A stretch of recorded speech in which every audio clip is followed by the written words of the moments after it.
What's everybody looking at? Is it me? Do I look sus? Oh, I see what's wrong. There you go. Now I don't stand out a bit. If everyone is sus, no one is. I hope I didn't keep everybody waiting too long. Welcome back to the Great Ace Attorney 2 Resolve! It just hypes me up to say it like that, you know? We're on case 3. First trial, first day of the trial. I don't know how long this case is, but it's absolutely mind-blowing to me that we're only like halfway into the game at this point. Probably not even halfway.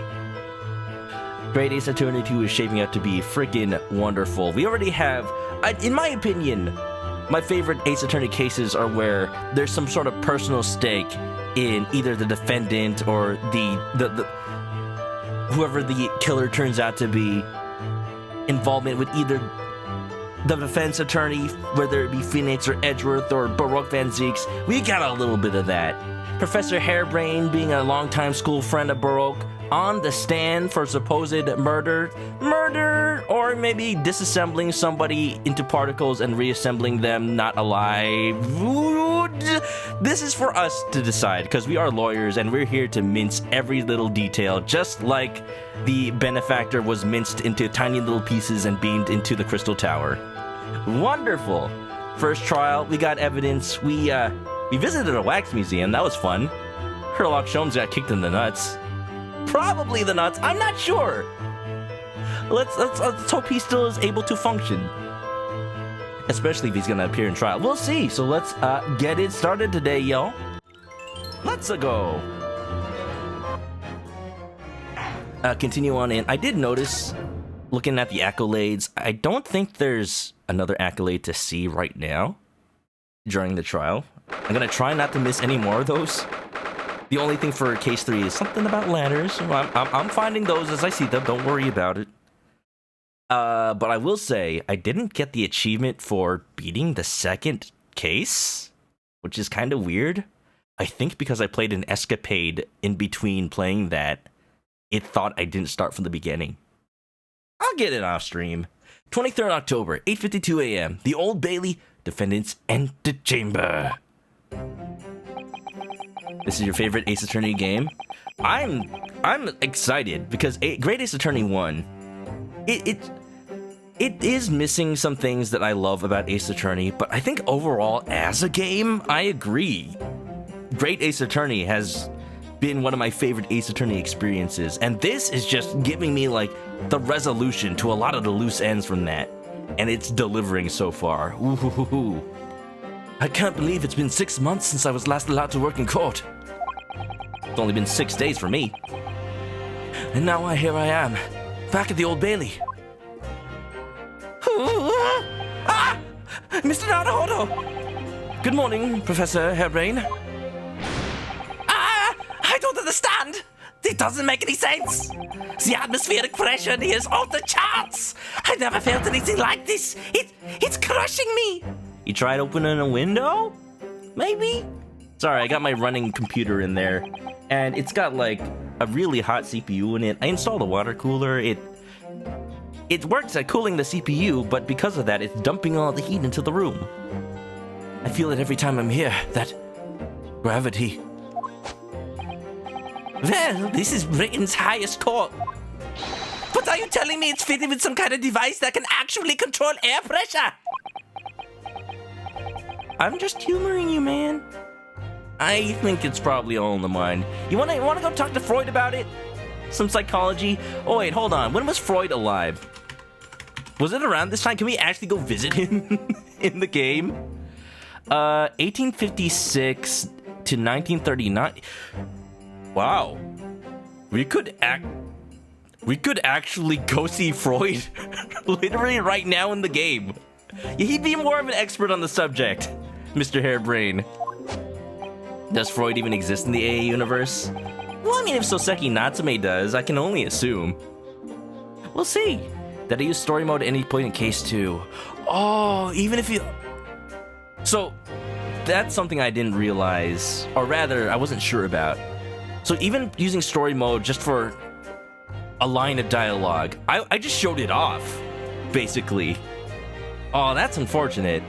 Well, that's okay. I'll just do it off stream then. I'll just play the whole game again, even for a split second. That's disappointing. I have no idea if I've done it for this case either.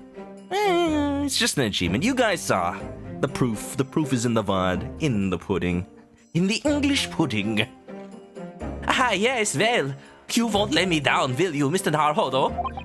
I'm counting on you in today's trial to save my life.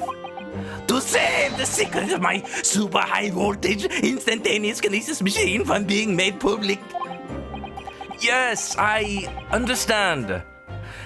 I know what I have to do. I have to establish that the explosion 2 days ago was nothing more than an unfortunate accident. Seems a little simple, eh? There might be something more to this. I just hope it's not one of those harebrained schemes where my defendant is actually guilty. Maybe he has a motive. Well, I'm sure there's nothing to worry about, really. Justice will prevail. No, it won't. What? My commiserations, Mr. Naruhodo. You appear to have been... Oh. You appear to have been lumbered with a most tiresome case here. What's up, Sholmes? You actually gonna come into court today, or did you oversleep again? He's wearing his full getup, so probably. He's probably good. Mr. Sholmes, I didn't expect to see you here. Mostly because you'd never appeared in court. Do you rush well? That was very mean, Bruno, leaving me alone at home with Hurley. Honestly, a pretty bad fate. I'm sorry. It took me at least an hour to wake him. Is it? Are you? Herlock Sholmes! Herlock! Indeed, sir. I am he. I am he. Herlock Sholmes! I remember that song from the first game. And I have you know that I can very clearly tell that your German accent is not true. You can use it if you wish, just it's a little over the top. Oh, I'm just used to it by now. I've heard all about your exploits, even whilst living in Germany. Yes. Rand's magazine is on sale in Germany, too. They read Herlock Sholmes over in there. Well, this month's installment was sublime. Your deduction in the Adventure of Silver Blaze was wonderful. Iris with the Mickey ears in court. Yeah, she got her hat embroidered at Disneyland, finally. You know that cost an extra like $30. Ah, yes, a memorable case indeed. It concerned a snake, I seem to recall. I sure hope you recall your own cases. What if you need to come back to them? No, that was the Speckled Band. Adam Oliveira. What's up, Adam? Oh, thank you for coming. Is he going to testify in court? I hope he does. I do appreciate your support. I'm sorry to disappoint you, my dear fellow, but I'm afraid I can't stay. Oh, too much to ask for. I've urgent business at Madame Taspel's.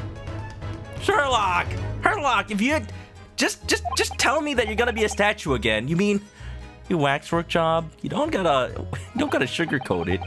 Shh! I can't let the public know, or else it'll ruin the surprise. No, the waxwork abduction, of course. Madame has engaged my services. His actual services, not his wax services. Thank you. Okay. Ah, so you're trying to get to the bottom of that ransom note, are you? Right. Somebody stole a wax figure from Madame Taspel's. And, just completely unrelated, a former juror from one of the earlier cases in the first game, also tried to sneak his way in and then found himself unconscious on the floor. He's fine. Don't worry about it. The week's wages depend on it, as does the safe return of the waxwork, naturally. As such, I intend to give it my undivided attention. When is your attention ever not divided? Oh, well, never mind then. I understand. Of course, with my skills of observation and reasoning, resolving the matter will be as easy as proverbial pie. Not real pie, I don't know how to bake. I tried once. I set the entire flat on fire. Shamsy, that was a easy bake oven. Yes, well, it wasn't very easy for me. I shall return forthwith. I've got to buy a new oven. For until I solve the case, I shall have no money to afford a pie of any description. Oh, then you must absolutely give your full attention, Hurley. I do like pie. Quite, Iris, quite. But life is riddled with irony, you know. Whenever I give something my full attention, I have a quite insatiable desire for a pie. You know, honestly, same. But for me, it's ice cream. One of the universe's intractable mysteries, you might say. You know what they say? In order to make a pie, you must first invent the universe. Oh, yes, quite. Definitely. Absolutely. I totally understand. Is someone a little starstruck? Something that is absolutely amplified by the fact that he's called Sherlock Sholmes in this version is how much people seem to idolize Sherlock Sholmes before they ever meet him. Because, you know, he's the Sherlock Holmes. Except he's not in this version. And that just amplifies the joke, like, whoa, it's the Sherlock Sholmes? How could you not know about him? Why, he's famous! Oh, jeez. William Shakespeare, though, you have quite a fondness for churros. Now, when were those invented, I wonder? Maybe earlier than the 1900s. I wish you the very best of luck, Professor Harebrained. Why, thank you. Before I depart, Mr. Naruhodo, a word in your ear, if you please. Sholmes gonna ASMR me? What's this about? Oh yes, I've tried this most delightful new thing. It's called ASMR. I learned it on Twitch. Yes, this fine young lady was demonstrating it for me. Let me just right in your ear. That's fine. That's fine, Sholmes. I don't need to hear that. Oh, but I had my tongue all wet for it. Anyway. As you have remarkably little grounding in science, I feel I ought to inform you. As compelling as this super high voltage instantaneous kinesis hypothesis may be, a practical implementation such as was attempted by the professor at the Great Exhibition is quite impossible. You telling me? Professor Harebrained violating E equals MC squared? To be fair, I don't think Einstein came up with it by now, but it's still a law. But the professor said the demonstration was a success! Observably, maybe. But hey, that's what science is about, right? You can't just say you're right because it looked like you succeeded. Yes, it would appear that he fervently believes it was. Midman 19, welcome on in, just in time. I've read Professor Bunnybrain's paper about it too, Bruno, and I have to say, I'm sure it can't be done. It could barely be done theoretically, let alone practically. Reminder, because I was actually just reminded about this on the last YouTube upload. Iris has a PhD at the age of 10. I believe her. So he's completely barking up the wrong tree. But how could an experiment that had no possibility of succeeding in fact succeed? That's contradictory. Objectionable even. And it is that contradiction that will be at the heart of the trial, I've no doubt. What's that supposed to mean? Well, if Iris disagrees with it, it must be false. If Sholmes disagrees, it's probably true. Now I must hurry along. I wish you the best of luck, my dear fellow. See you later, Hurley. I thought he was about to, like, pat her on the head. Like, there, I'll be back. Aw. It reminds me of a professor I had in college who forced us to buy his textbook for class. Like, he wrote the book himself. And we had to buy it, not just rent it, because, of course, since it was his book, it wasn't available on, like, most of the places you can share college textbooks online, I'll say. I didn't buy it. I took one look at the reviews that it had, on like the various book stores online, and they're all like 1 star saying like, wow, this theory is a sham. It makes absolutely no sense. This professor doesn't know anything about what he's talking about. And like, oh, should I have this professor teach me this subject? Does he know what he's talking about, or does he just have tenure? I don't know. It was a class on like automatic state machines. It's a programming theory class. It's theory. It does whatever. Well, it looks like you're on your own today, Bruno. But chin up, you can do it. Oh, what about you, Iris? Did I transfer out of the class? No, it was for summer class, so it's like either take it or I didn't have enough points for that semester. No, I'm afraid I can't help. I have something I need to do. I need to talk to a professor about a harebrained book he's written. Oh, I see. That's gonna be a big surprise for you when you find out what it is. Ha! That sounds ominous. She's just getting my hat embroidered. Thank you, Iris. Counsel for the defense and the defendant. Court is about to be in session. Make your way to the courtroom at once. We're on our way. All right, chat. Let's take bets. How many jurors are going to be reused from previous models in the game? I want to say we're gonna see like Lady first. We're gonna see Mr. Garadeb. Maybe William Shamspeare is gonna be on the. He's gonna be on the jury. He just got out for good behavior, even though he's supposed to be in jail. It's fine. An experiment that the laws of science say can't possibly succeed. Am I excited? Yes. Yes, I expected at this point. And a scientist who's convinced that it did. That's the riddle you have to unlock here, Ryunosuke. That's the key to this case! Well, let's hope I find it. And it's not around Miss Green's neck again.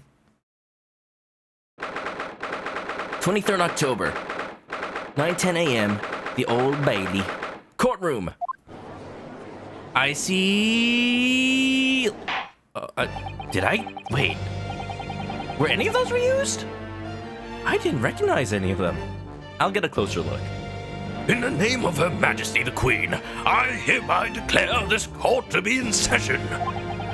We are sitting today for the public trial of Professor Albert Harebrain. I now call upon the counsels for the prosecution and defense to declare their willingness to proceed. Prepare to be disappointed. Well, I'm also excited. The prosecution is ready.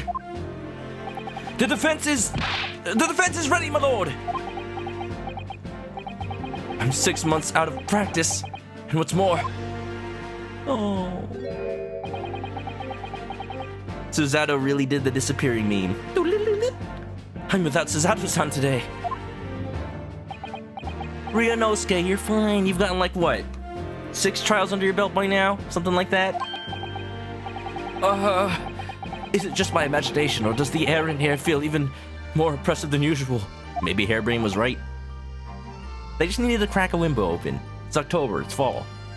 The wind will fix everything. So, I must say I recollect the victim of this trial all too well.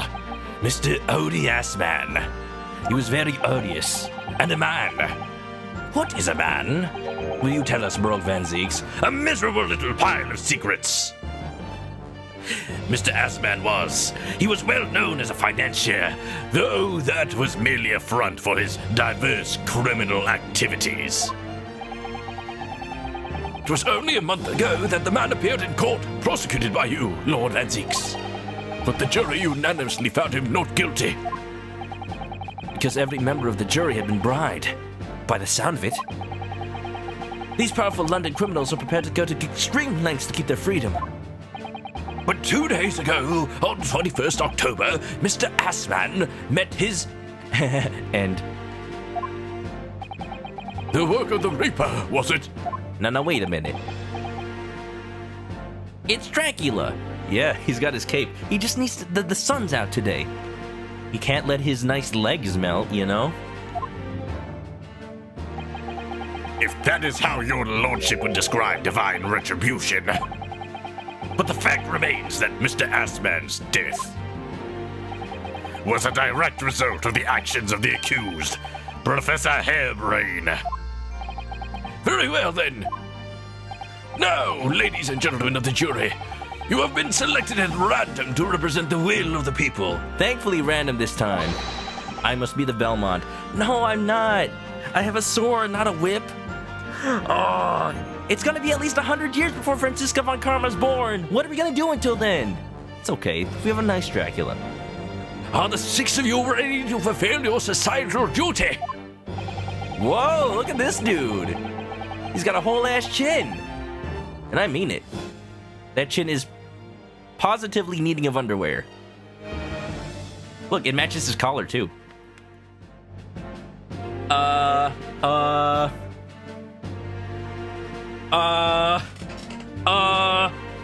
I don't know what voice to give him. I don't think I can do it justice. Is that the new Drooby 2 Gold? Something like that. You just need sunglasses. I'm most gratified to have been selected to carry out this important civic duty, my lord. Oh, fancy. I like her. To a man's fate in the palm of one's hand. Oh gosh, oh golly, it sends shivers down my spine. Abraham Lincoln voice. That's the problem. I kind of gave the last form in Abraham Lincoln. Not really.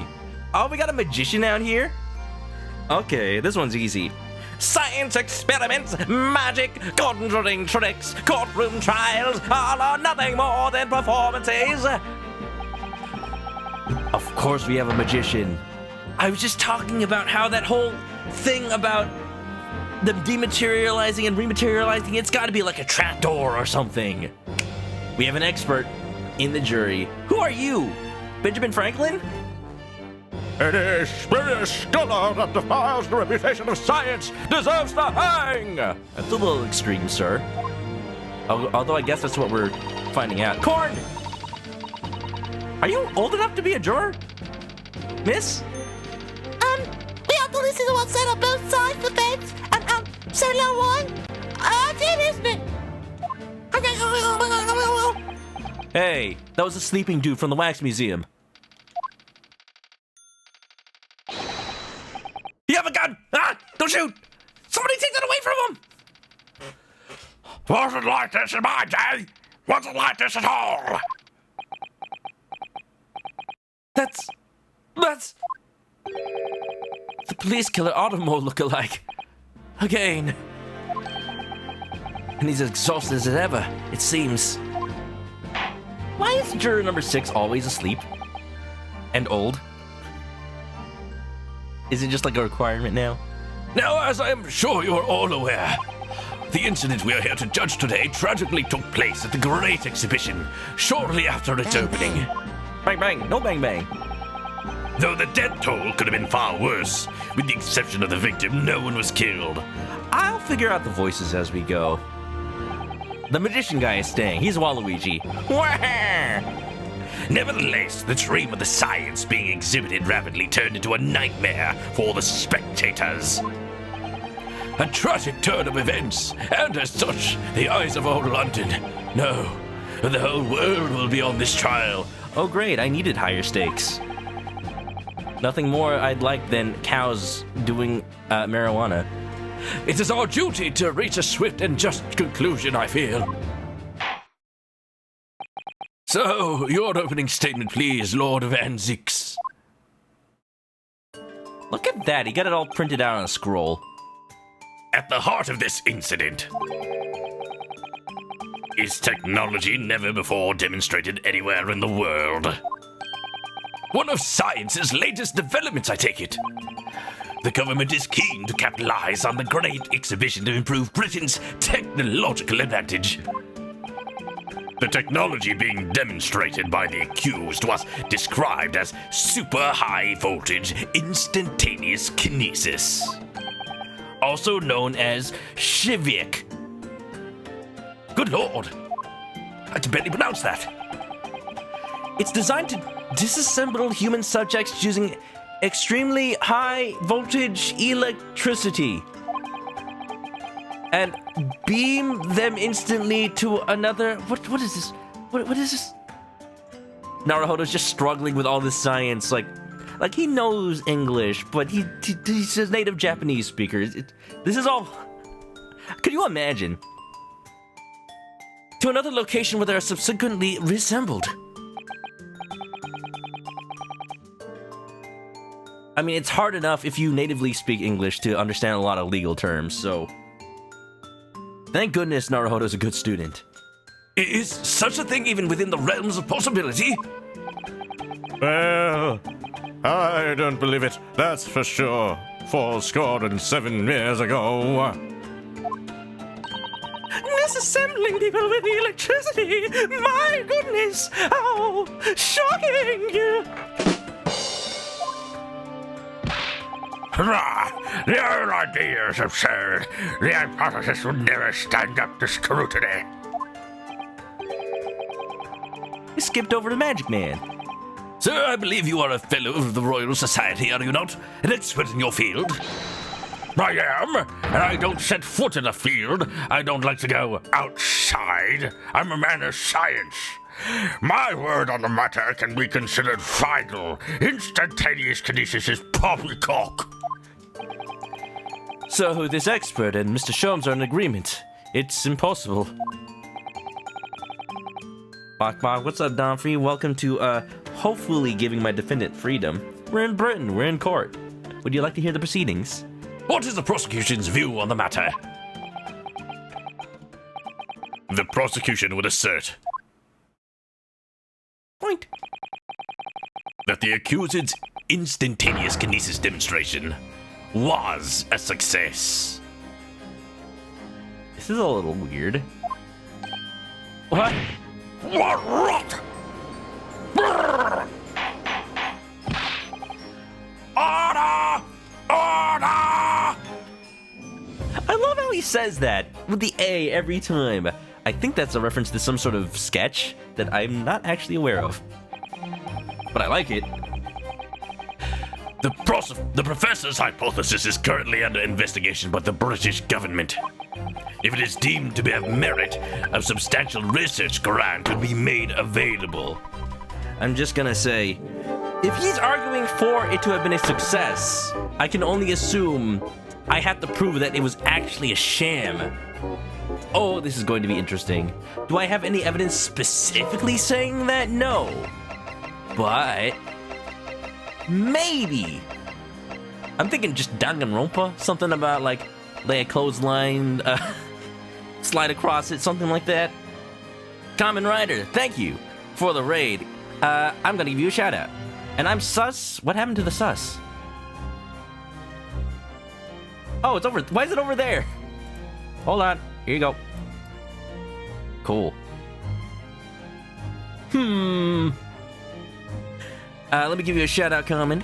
Guys, Kamen Rider was playing, you guessed it, Dragon Quest 3. Maybe you didn't guess it, but I guessed it. Because I was there. And, guys, I'm going to be streaming Dragon Quest 5 very soon. It's a series that deserves more love. Hope you had a fun time. You were in a dungeon and you stole a golden claw and got cursed. Very sorry. Every 2 steps he had an encounter. Did you make it out? Did you make it out alive? I hope. Sprint's cooking. No problem, Sprint. Thanks for the raid. Hope you enjoy. And you should know the deal. You made it out. Congratulations. Everybody say good job, Kamen. Welcome to the trial. It's our first day. And we're trying to prove that my defendant is a sham of a scientist. Let's hope it works out for us. If it is deemed to have merit, a research grant would be made available. The accused made use of the invention built on his new hypothesis to take Mr. Asman's life, in order to be the sole benefactor of the grant. But No buts, no coconuts. This disastrous demonstration was no accident. It was carefully designed from the outset to end the life of the victim. what's the motive? Funny you should ask. Oh. Thank you, Lord Vanzix. The prosecution stance is clear. But You will now bring forth witnesses to substantiate your claims. Gladly, my lord. Who could they possibly bring? Eno from Guilty Gear? Bailiff, show the first witnesses to the stand. If I know Ace Attorney, it's probably the detective. So Gregson and Gina? Gregson and Hairbrain. Oh, we're calling the defendant up. Okay. Okay, sure. How about par for the course? Witnesses, state your names and occupations for the court. Yes, sir. Tobias Gregson, Detective Inspector at Scotland Yard's Homicide Division. I was on duty at the demonstration on the day in question and in charge of the following investigation.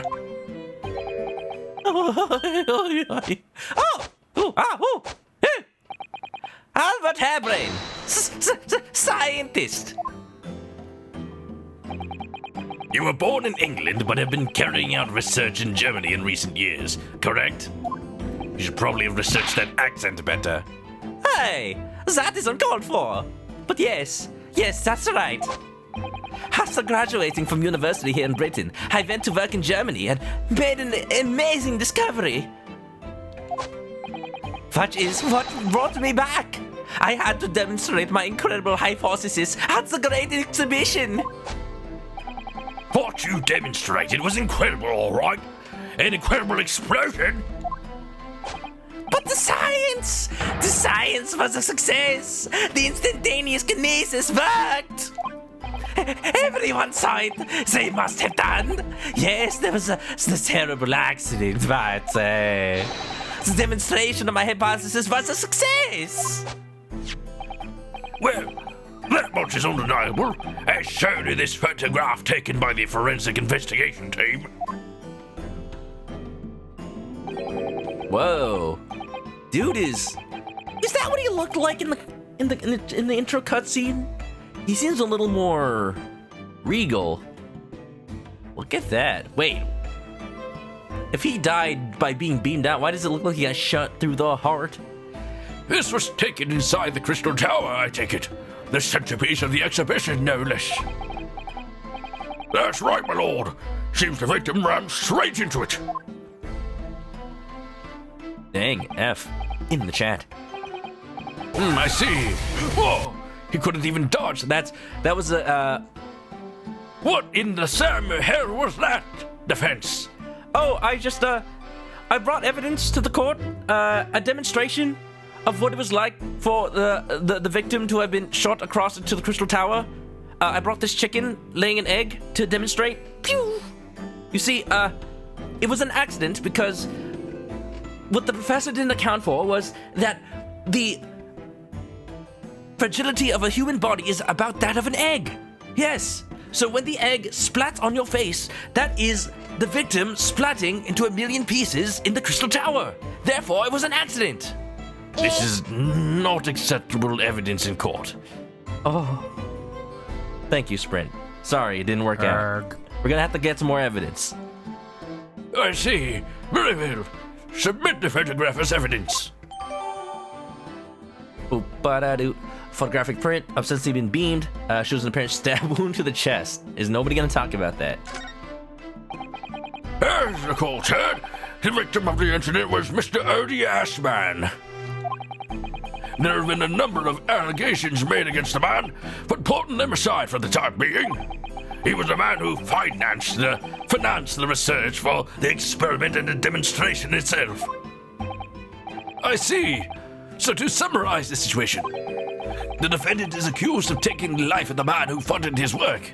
Would that be correct? Exactly. Egg.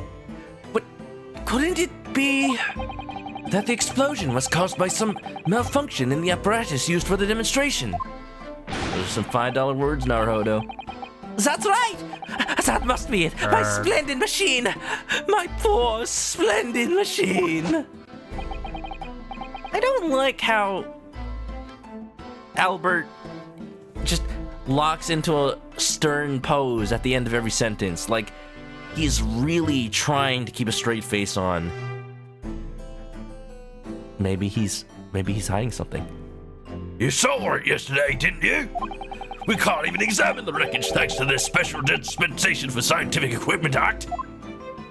What? The wreckage? The wreckage? Oh, sorry, your machine's wrecked. Nothing we could do. But that being the case, how can the facts be established?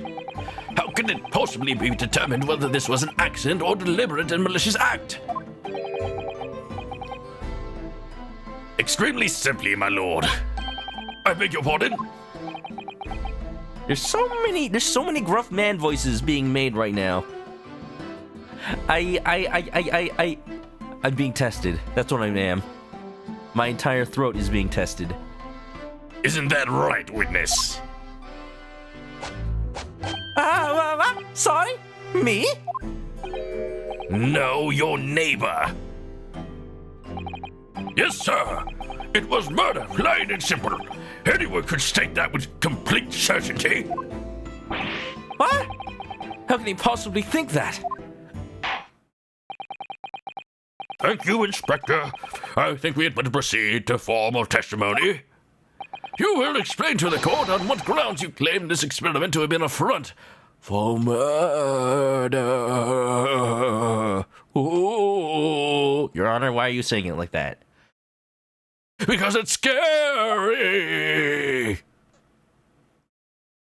I just saw I just saw the flames beside his head.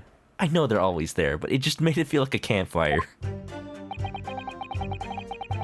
The corpse that went crashing through the Crystal Tower had a broken neck.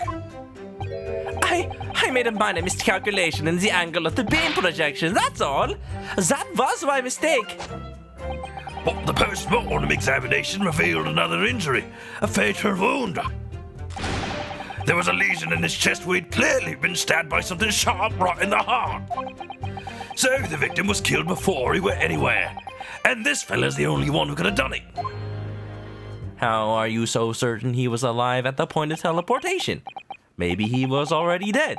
An extraordinary business. In addition to suffering a broken neck, the victim was stabbed through the heart.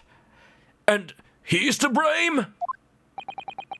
You guys are giving him a bad name. Egg. Information I would really like to have heard from someone other than the judge. Ooh. The coroner says death would have been all but instant from a wound like that. You could say, in fact, that the victim was killed twice by the accused. Is he gonna be charged twice? No! That could be farther from the truth! I have here the experiment plan document that was submitted to the security team.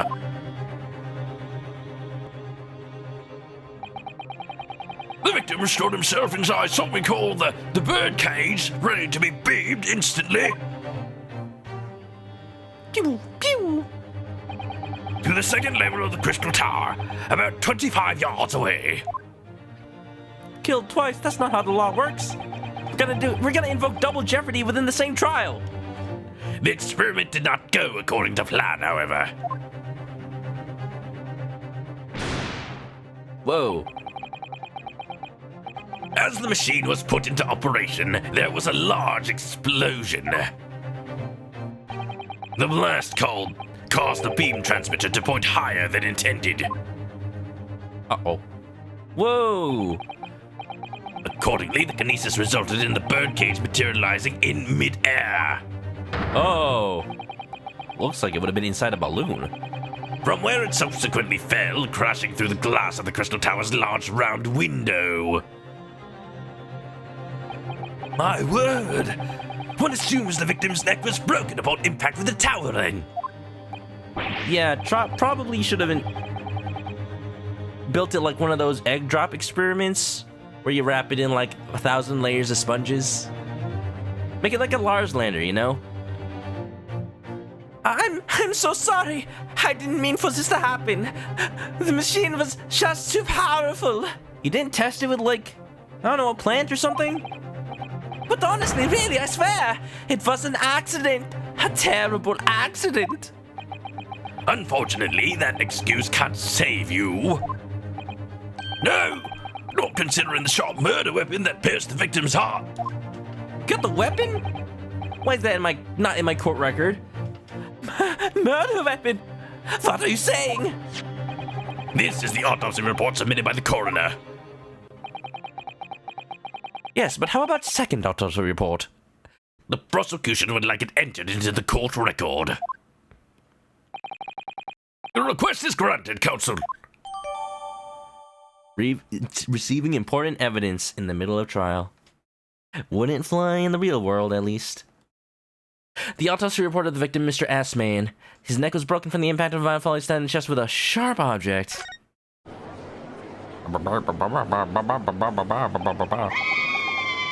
I was very impressed, you know. I saw the whole ludicrous performance. And the only other person on the stage with Mr. Ashman was that disgraceful excuse. Simon Test. Look at the autopsy. I will right after the jury talks. Then really, by all accounts, it must have been him. Hard to think otherwise, really. Mr. Porter. Very well. Counsel for the defense, proceed with the cross-examination, please. Give me a second. Let's look at the evidence. As always, got something new? Give it a view. Autopsy report. Coroner, Courtney Sith. I wonder if that's important. Is juror number 2 Courtney Sith? Don't answer that. But also, I feel like they should have safeguards in place for that to not happen. Details of victim. Odie Assman, male, age 47, nationality British, time of death 21st October, 2:20 p.m. Cause of death, hemorrhage of a wound to the chest that pierced the heart, inflicted by a sharp implement. Additional observations, broken vertebra impact after a sudden fall from considerable height. But notice how that's not the cause of death. So he was still alive at the point he was, well, maybe not stabbed, but at the very least, the broken neck wasn't the cause of death. Also, we got a photo. I don't think there's anything new about it, though. Yes. New jurors look good, besides the child. Who let a child in here? Did she lie about her age? How you doing, Windy? Welcome on in. Oh, yes, my lord. I need to focus here. It's been a while. They do look good. I am actually surprised none of them are used. I always love the swords in the cross-examination. Heck yeah. Affront for murder. Why is there a child? Well, they never said it had to be a jury of adults. It just had to be citizens. I don't know. What's the limit here? Could, like, a literal baby be put on the jury? Yes, just a baby slamming the button like, Guilty. Me. Not guilty. The corpse that went crashing through the crystal tower with a broken neck. second autopsy report. What do you think this is? Ace Attorney 1? Well, you know on the timeline it's before Ace Attorney 1. Zeke's could have been the first. Are you suggesting that it's because he fell from a considerable height? Exactly. Which highlights something else about this whole rub business. What's that? The fact that the instantaneous kinesis itself was a success. Odie Assman? Where's Garfield Assman? No, you need to ask the real question. Where's John Assman? After the explosion, the cage with the fella inside suddenly appeared out of nowhere in midair. Does anybody have photographic evidence of that? I mean, I find it hard to believe that such a demonstration wouldn't have, like, reporters taking all the photos, right? So, although the experiment ended in disaster, the so-called instantaneous kinesis did actually occur. Or maybe photographs back then weren't good enough at capturing motion, I guess. Remind us, Professor, what was the cause of the fatal disaster? Kicking Odie off the table of this mortal coil. Garfield, did you teleport Odie again? I made a mighty miscalculation. Yellow Pikachu has evidence of beef. No, that was the first game. They had evidence that was steaks in that game. I'll take it, though. I'll submit it into the court record of my stomach. Thank you, Yellow Pikachu. How you doing? So the angle of projection is critical, is it? And you calculated it yourself? Personally? Absolutely! The calculation is far too complicated for anyone but me to carry out. That doesn't bode well for us. That makes it sound like you could totally just insert in a little bit of a change in the angle. Only you got it wrong, didn't you? Yes, that's right! That's the point! The calculation is so complicated even I can make a mistake! Do people fall for that praise and confidence? I should try it. Or maybe your great-great-grandson. I took into account the subject's height and weight, the wind direction, the ambient temperature. I considered every possible variable. So I just don't understand how this could have happened. Obviously, then, you had to include the weight of the clothes Mr. Asman was wearing at the time, I suppose. What, you weighed him naked? You know his naked weight? Oh my. Ah! Crackling comets! The answer should have been 3! 3 what? 3 pounds! You're telling me Mr. Asman weighed 3 pounds? Well, he does now that he's been cremated into an urn. Oh. So much for safety first. The 3 must be for safety third. The Odie Asman urn. Pika's doing fine. Hey, that's pretty good to hear. Well, the post-mortem examination revealed another injury, a fatal wound. The urn still has his hat.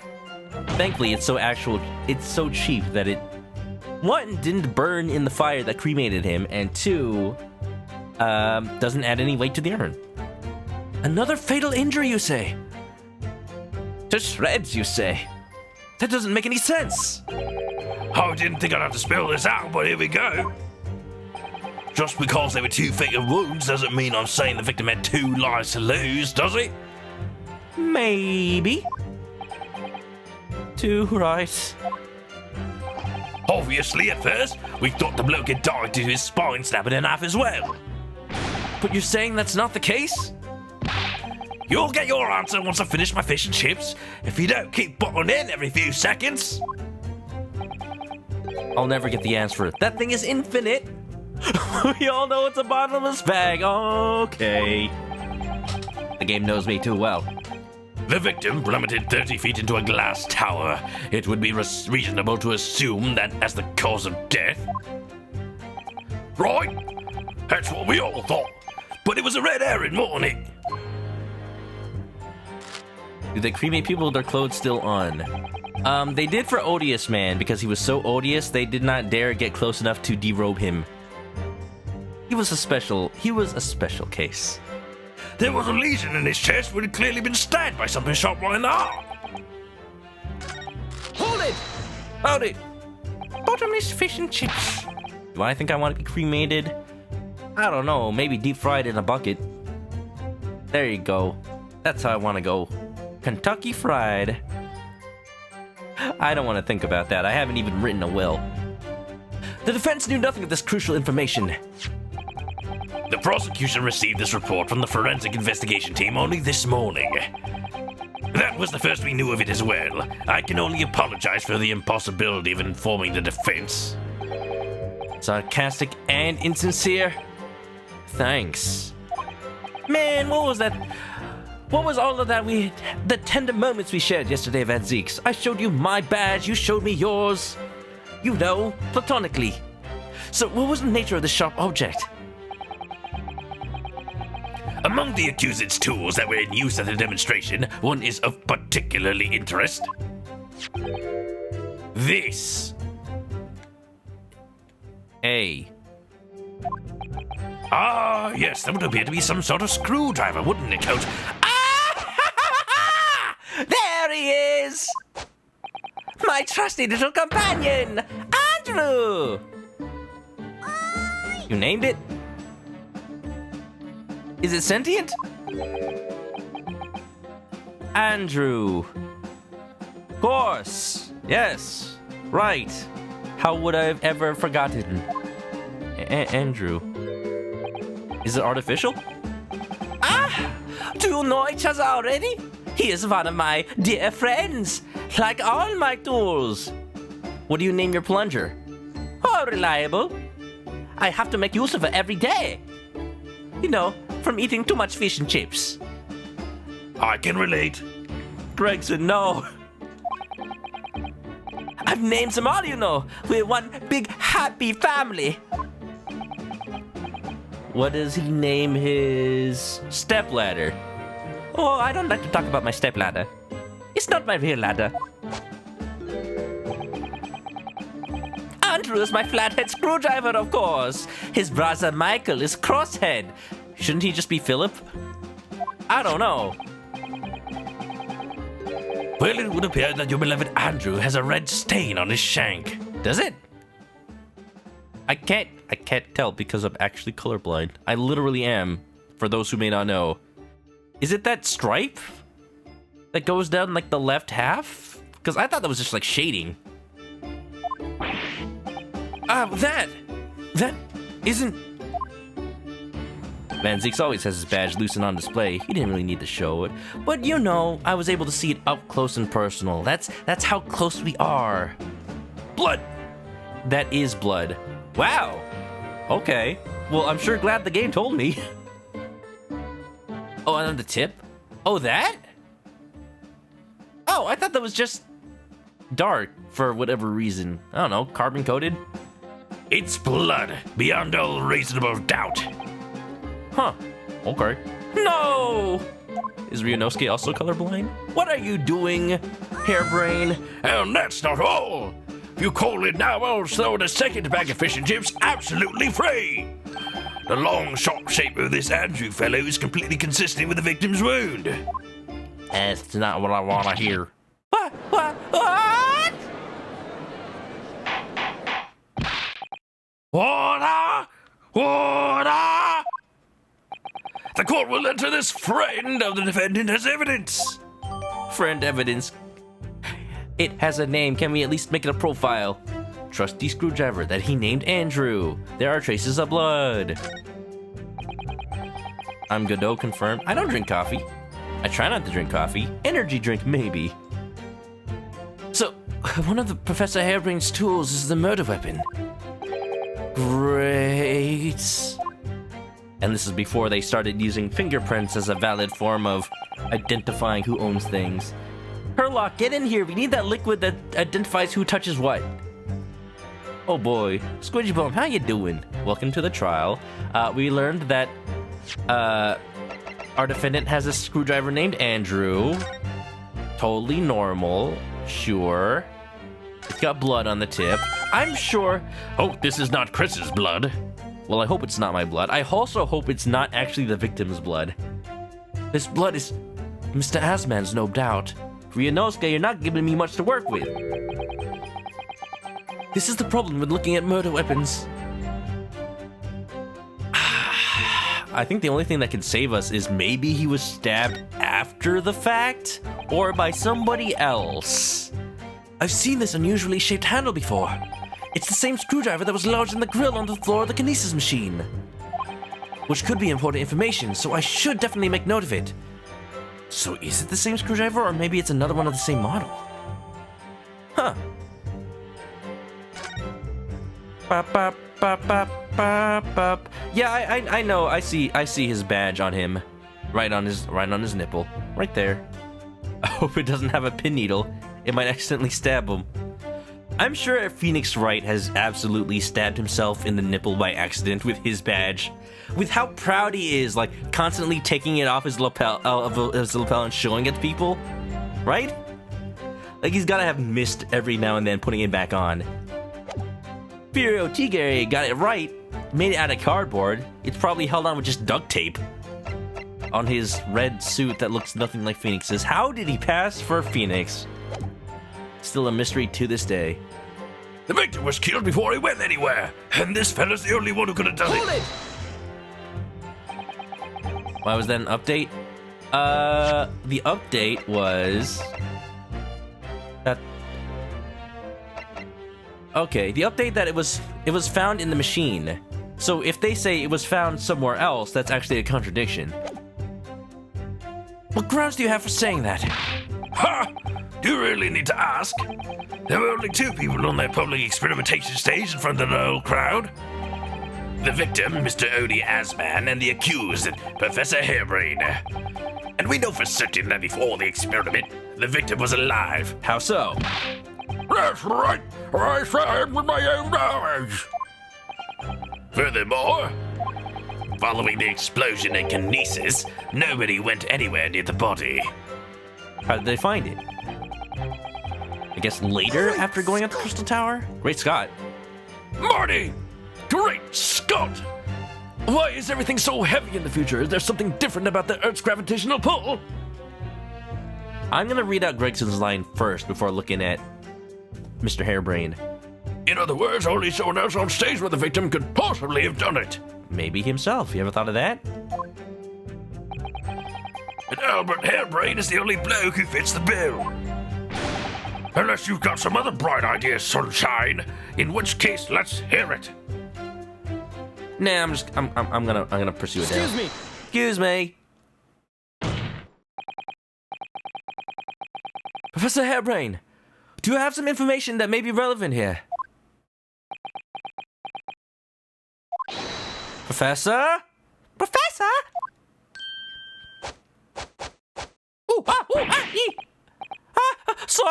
Sorry.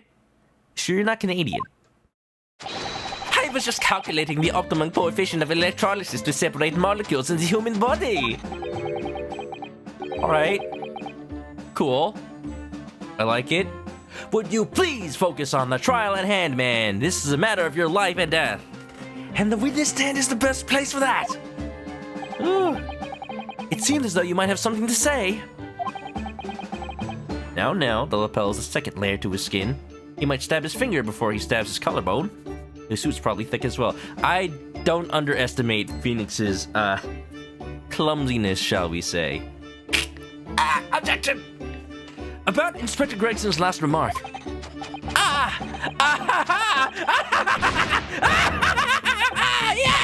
Yes, that's right! Of course! Sir? This is a Wendy's? And a courtroom? Pick one. Your order or order in the court? He just said that nobody else could have done it, didn't he? Yeah, that's right. Who else could have stabbed the victim, eh? I don't know! But there's no way that I could have possibly have stabbed as the Asman, as you say. Eh? Explain, please, Professor. Of course, this cold-hearted policeman may not be aware, I suppose. But humans are warm-blooded mammals, with blood running continuously with their veins. Yes, that's why he bled out to death. I had heard.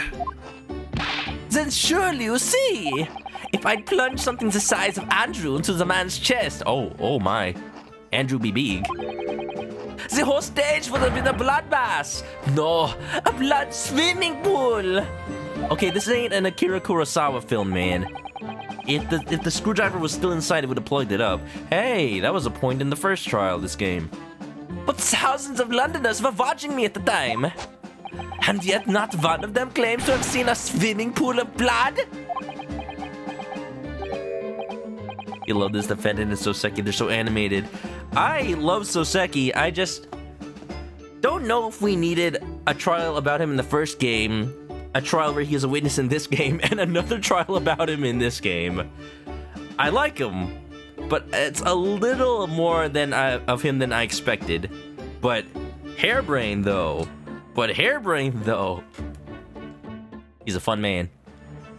Well, no, I suppose not. Andrew is thick. With 2 C's. You see, not one. True, I couldn't see anything like that. Well done, Professor. That was a great counter-argument. You're doing my job for me. This case is as good as closed. Order! Order!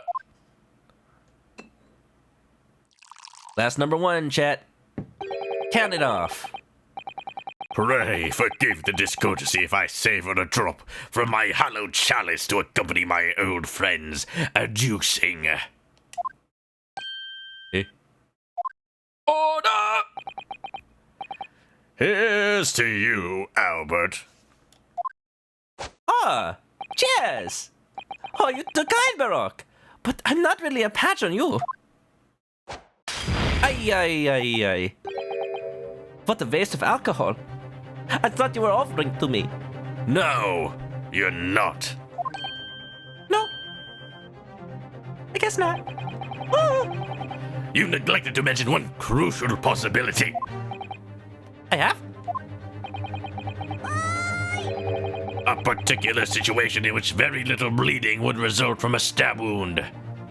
If it was still in his chest, nope. I object preemptively.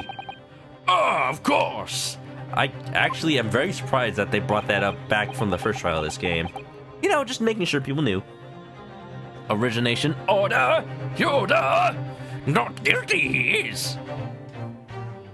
Thirsty Van Zeeks is not, for he did not drink his wine. How you doing, man? How was your stream? How was Bravely Default 2? Can we get a shout out for origination? Just on the side. Inspector, enlighten the court, please. Yes, sir! Where are they going with this? Very well. You will amend your formal testimony now, Inspector Gregson. What does it mean? The weapon the victim was stabbed with must have been left in his body while it was beamed through the air. Hold it! Well, I meant to present evidence to that, not press it. Let me just speed through this real quick. Only occurs when you live as a sort of loose or better sorts. I see. You don't need medical degree to it's common knowledge. I knew that, I just needed to double check. Where's Susanna when you need her? She knew that. Maybe there was poison too. Maybe it was strychnine. Yes, me, this bloke masked what he was doing from view with his body before stabbing Assman in the chest. But did he stab Assman in the ass man? Strychnine. Strychnine, yes, thank you. Then he beamed the victim off the stage with his fancy device, the screwdriver still where he planted it. I would never do such a thing! Not to my precious tools! I would never use them for such dirty work! You only use tools for the intended purpose. That's common knowledge for any scientist. The fact remains, the lack of blood at the scene can easily be explained, as the prosecution has demonstrated. I am actually amazed that there's a little piece of information that Baroque doesn't know. He's operating off what is the likely possibility for his point of view. Haha!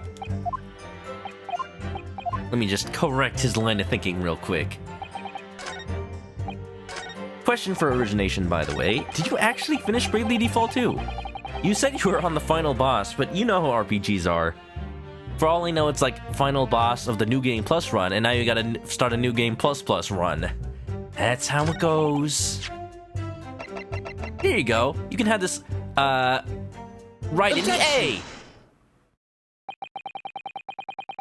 You say that while the weapon remains in the body, there's very little bleeding.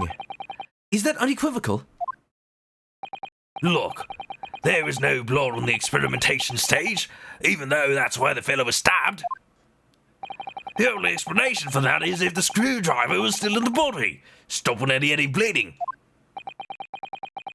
It's common medical knowledge, my learned friend, even on your side of the world.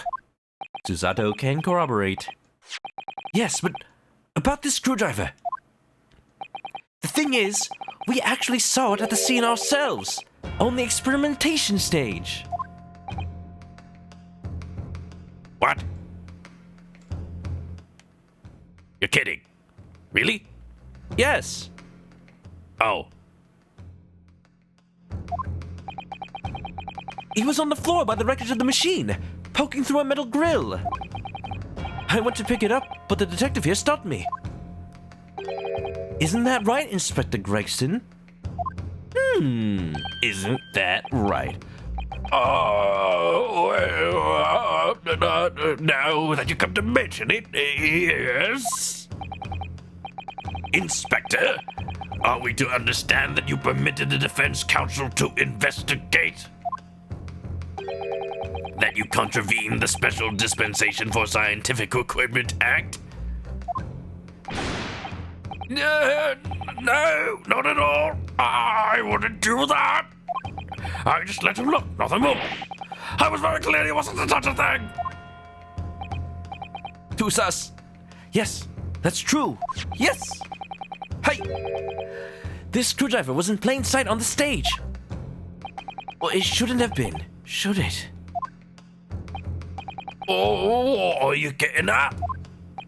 If this tool had still been in the victim's body when the victim was beamed away by the machine, then it shouldn't have still been on the stage.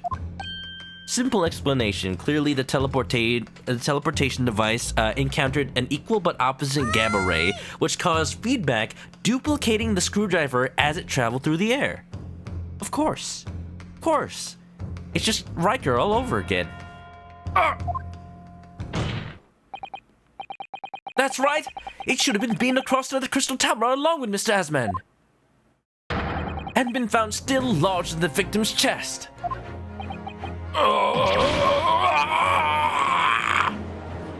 Poor Gregson, man. I keep, like...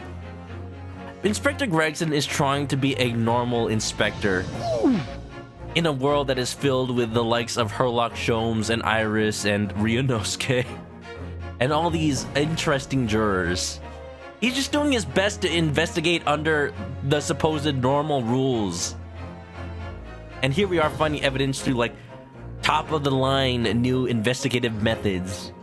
And also just, like, squeezing little pieces of evidence out of him. That's what makes him enjoyable as a detective. He's not just another Gumshoe. Gumshoe is affable. He's a little thick, but he's nice. He's got a good heart. Inspector Gregson, he doesn't always have to like us, but he is trying his best to find the truth, and unfortunately is not good enough most of the time. Order? How do you explain this, Inspector? I don't. It looks as though everything the victim had in his person moved with him when he was beamed. We are in the beam. If the screwdriver was still in his chest when the instantaneous kinesis occurred, obviously that should have been beamed to the destination as well. Adam's back. Things look interesting. Oh, you know, just little mashed potatoes in that newspaper. You. This is a strange situation. Even though people are saying that this instantaneous kinesis is a scientific impossibility, they're still basing arguments on the assumption that it did actually take place. Look, Van Zeke started it. I'm just going along with it. All right, time to tighten the screws here. Yeah, no, you might accidentally strip them.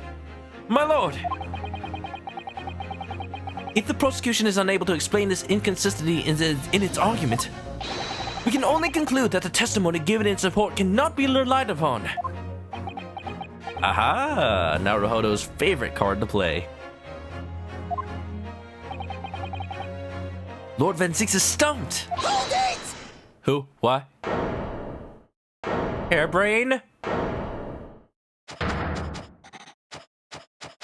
Dude, I'm defending you! Don't interrupt me! Do you have something to say, witness? Oh. Yamado!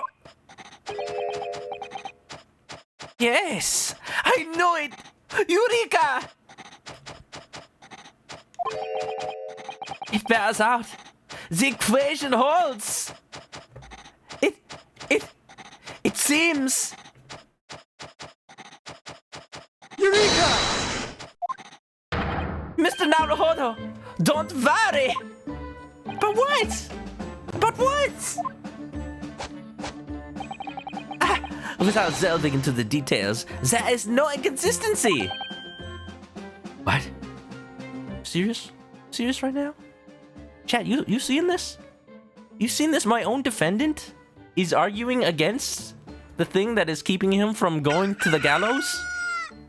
You seen this right now? You seen this chicken?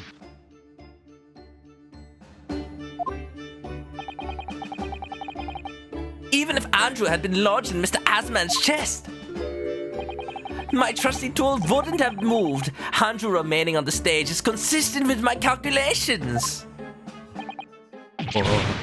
What? Hairbrain, you idiot! Okay, bye. And this bottle of wine entering the audience is also consistent with my calculations. It would seem that your illusions have been shattered. Clearly, we should hear the accused's explanation. What are you doing? What are you doing? What are you doing, Hairbrain? Or should I say, this brilliant scientist's explanation? Oh yeah, just gotta give his old friend a shout out. Just when I found an inconsistency in the prosecution's argument. Scientists. Hey, what does that mean for Drew? He's a scientist. Mr. Drewby Eastman. Very well. The defendant will testify again. Provide us with a scientific explanation as to why the inconsistency asserted by the defense fails to hold. In the name of Apollo, I will, my lord. No, Apollo hasn't been born yet. He's probably thinking across time and space. Based on a signal emitted from Apollo Justice's antenna hair. The inconsistency explained. Not that Apollo. Oh, but you see, that is the only Apollo. He is actually also the god of the sun. He just reincarnates into a little, very strong, steely-voiced defense attorney. To be clear, I'm still at the stage of gathering data in my research. My hypothesis states that the kinesis cannot transport metal, so hence the metal weapon would have stayed put. Now wait a minute. Is there anything that would prove otherwise?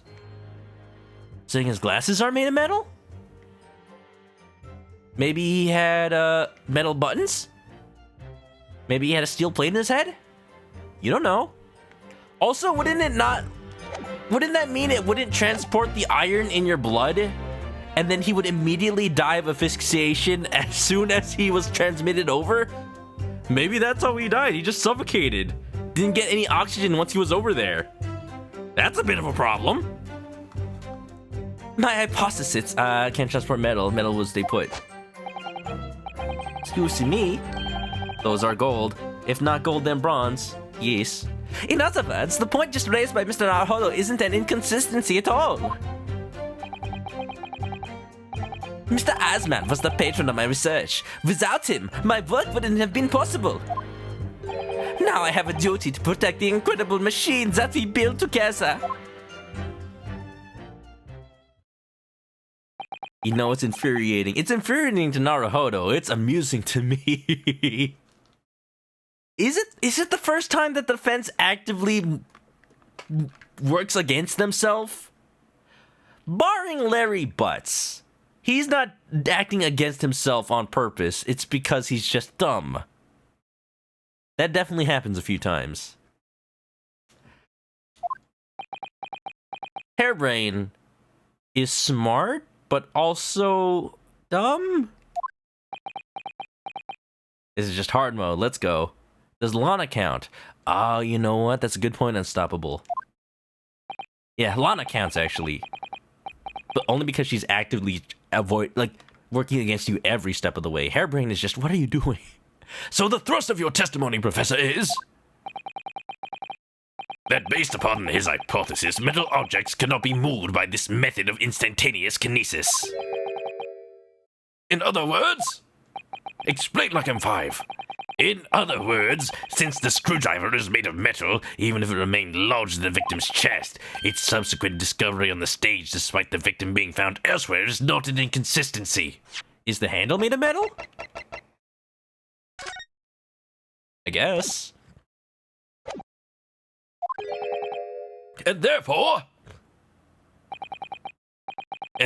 Professor Albert Hairbrain could still have been the killer. Oh boy. Oh boy. A scientist through and through. Just gotta test your hypothesis. Every experiment working for and against it. And if you really can't disprove it, then it's the going theory. Well, okay, let's go with this theory. Let me disprove it. My great hypothesis holds, you see! We had to make the cage used to contain the subject from wood for that very reason. I was not addressing you, witness. Professor Hairbrain? Yes? Whose side are you on here? What side indeed? I don't take sides, Mr. Naruhodo. No, no, no! No, no, no. My only interest lies in upholding my hypothesis. I'm a scientist after all. You're a scientist. You're a grand old idiot. Is he working for us or against us? It's very hard to tell. He raised a good point to help the defense and raised a good point to help the prosecution. Fair is fair. Wow, this is the most balanced trial ever. As all things should be. Let's see how you cross-examine this testimony, my Nipponese friend. Cross-examine this! Yes! Fire away, Mr. Naruhodo! Alright. He must be Larry's ancestor. You know, it kinda checks out. I believe it. Side note, I watched the latest What If. There should be a new one in 2 days from now, on Wednesday. And, I'm excited. I waited a little bit before watching the second one, and there are things in there that I did not expect, and were a pleasant surprise. And that's all I'll really say. Also, that Spider-Man trailer that leaked yesterday officially got released today because it got leaked yesterday, so that's cool. Oh, Marvel. To be clear, I'm still at the stage of gathering data in my research. Hold it! Yeah, I have seen the trailer, Adam. I don't want to spoil it for anyone who hasn't seen it, because we're at that stage where, like, everything is very sensitive information. I will say, though, it feels like a relief that some of the things shown in there were shown. I'm just so happy that I don't have to, like, wonder whether or not certain things are true anymore. And yet your retort to my argument wasn't lacking in confidence in any way. No scientist can find the truth without first finding self-belief. Those were the words of a certain scientist I hold in the very highest esteem. But you realize that disproving my argument puts you in a very precarious position, don't you? No scientist should strive to protect himself more than he strives to protect the truth. More words of the same great scientist, you know. Cool. Would you like to use your own words? Words that are causing me a lot of trouble. Who is this scientist? I'm afraid I couldn't tell you, Mr. Naruhodo. But as soon as I remember the magnificent genius's name, you'll be the first to know. What if it was just some dude on the street? It might be worth keeping the names of your idols to mind. You're wasting your breath, my learned friend. This scatterbrain even forgets my name at times. To be fair, it's very baroque. It's been localized so many different ways. So Lord Van Zieks really did have a friend once, but I didn't notice hell freezing over. Oh, don't worry. You can feel it emanating a draft from the floor below. Yes, I am implying that the courtroom is built directly on top of hell. My hypothesis states kinesis cannot transport metal. I think this is the point of contention. Dumb smart people exist, Naruhodo. Your hypothesis states it, so it isn't proven then. Sprint hasn't seen it. You should see it. It's not very long, and it'll probably save you from a lot of spoilers in the very, very near future. No, of course not. It's merely a hypothesis, but a good one, based upon thousands of calculations. Are they correct calculations, though? But it is widely known that metals can't be decomposed by electrolysis. Sure. When is the last time I have done electrolysis? I don't know, 9th grade? No, that was gel electrophoresis. Have I done electrolysis? Electrolysis? I don't know.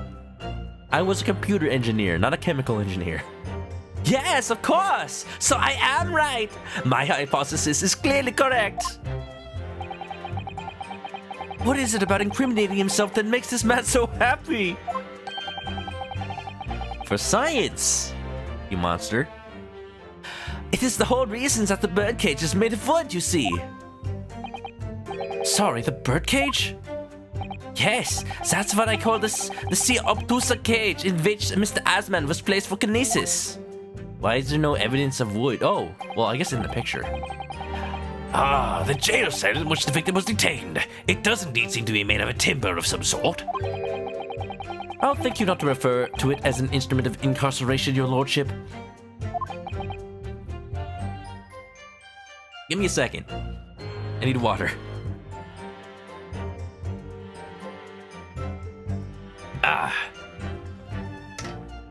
I will say, it looks a little bit like a gravedigger's cage. Let me see if I can find a picture of that. Water. Oh, I don't know if it was a real thing actually, but I know it's a Magic the Gathering card. Whoa! Thanks for the hydrate. Let me do it again. Creature cards can't enter the battlefield from graveyards or libraries, meaning this is the card you put in your deck against every zombie deck out there, and they just cry. They just cry. A single tear for their entire strategy is now for naught, just like Hairbrain is ruining my arguments. Sire, In short, any weapon lodged in the victim when he was beamed away by instantaneous kinesis would have been left behind on the stage if it was made of metal. What if it was made of wood? yes, that's it. Yes, yes, yes. It all fits perfectly with the mathematical model. Well, the ultimate conclusion, then, is that the defendant alone had the opportunity to inflict this fatal injury on the victim, is it not? Now, just also possibility. Just saying, if he wasn't stabbed before being teleported, and he wasn't stabbed after being teleported, maybe he was stabbed while being teleported. Just, if you know what I mean. The defendant alone had the opportunity to inflict this fatal injury on the victim, is it not? Ah, indeed, sir. Someone beam me out of this nightmare. Please. Scotty, beam me up. In other words, the point just raised by Mr. Naruhodo isn't an inconsistency at all. Want some Oreos? No, thanks, I'm full. You seem pretty pleased by that. You're pretty pleased. Yes, another example of my hypothesis holding true. But I sense some sarcasm, Mr. Naruhodo. Are you not pleased? Are you not entertained? No, I'm not. I knew it. At the end of the day, I'm the one responsible for Mr. Asman losing his life. The advancement of science is no excuse. I know that. Yeah, but I was about to give you one. No, you're quite right. Tell the court, did you have a close relationship with Mr. Assman? Oh, well, no, not really. I was not close to that ass man. I mean, I've only met him 2 or 3 times. And we only ever discussed my hypothesis and the project, and the research grant, of course. Mr. Asman was the patron of my research. Hold it! How did you come to know Mr. Asman in the first place? Did you know? What the heck is that? It's adorable. Is that like a tiny pamphlet, little comic book? A year ago now, a small provincial science journal published a little paper about my work. Small and little is right. That's a scientific journal? Good gracious, I should need new spectacles. Talk about small news. I might have had an extraordinary hypothesis and great promise, but at the time, I had no money. It's adorable. Where did it go? Dude's a magician. Sleight of hand. I had to eat tiny little meals at a tiny little cafe and drink watered down water out of a tiny little glass. You know, like one of those little popping cooking things. It was very adorable. I saw this YouTube channel where this dude was making the world's smallest pizza and the world's smallest tacos. Like, he actually made a tiny little pizza using actual pizza dough, and like he cut up a single pepperoni. He cut up a single pepperoni to put into little tiny discs on the pizza. Anyway, here's some poppin' cooking. You ever try one of these? You know those really relaxing videos they have on YouTube where somebody makes a little gummy candy sushi? You just add water and put it in a mold and it looks like sushi and it's really cute and I want one. But they cost like $6 for what amounts to 4 pieces of candy. I can't justify that, but someday. Fun little activity, I think. It's a science trading card. Better put it in a binder. It's gonna be worth millions someday. Not like an Egyptian god card, no way.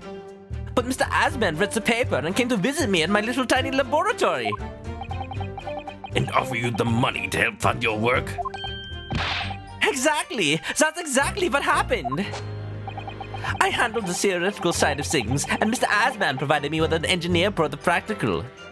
Yeah, we haven't talked about the dude that made your teleporter. And the three of us produced that fantastic machine together! Shouldn't he have something to do with this? At least call him to the stand. The machine that you brought to the great exhibition to demonstrate. We had to apply for the government for some sort of inspection to be allowed to exhibit, I think. I didn't understand all that side of things. Mr. Asman took care of all of it. He was a wonderful man, really. I owe him everything. Right now you owe him his life. Now I have a duty to protect the incredible machine. Hold it! Love that game. Incredible Machine? When you say that you built the machine together, does that mean you were involved in its construction? Yes! Well, not exactly. Hold it. Wait. No, wait. Yes, no, wait. Wait, no, yes, no, wait. I'm not good with the practical side of machines myself, so the physical construction was done by an engineer. Woo-wee. Oh, there's him right now. Nope. Oh, sorry, so it must be somebody else. Hit it, Doc. Teleporter coming up. Little remains of your creation now, though, following the explosion. Repair will no doubt be impossible. You build it once, you can build it again. Maybe they use, like, plutonium. Maybe they used the Tesseract to make it. Yes, I realize that. But still, if someone were to gather out the broken parts, they could discover the secret of my hypothesis.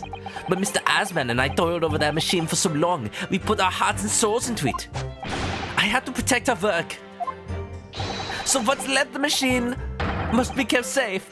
That's only fair, because what happened was an accident. Is it just the cannon from Secret of Mana?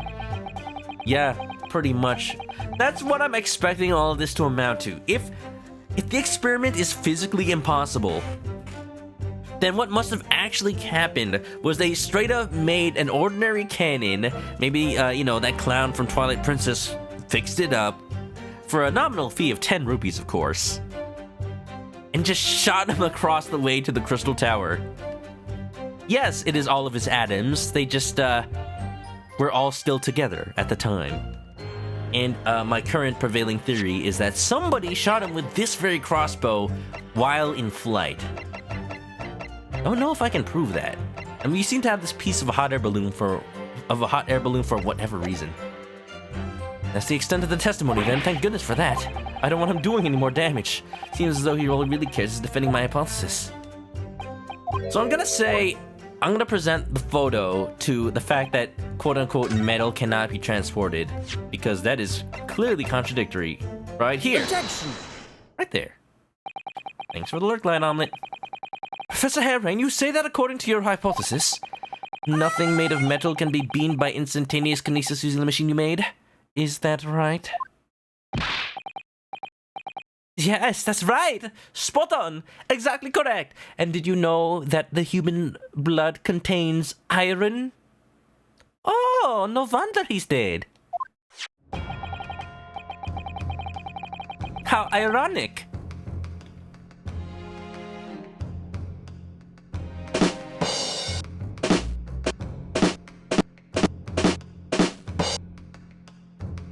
In that case, I'd ask you to have a look at this photograph that was taken at the scene.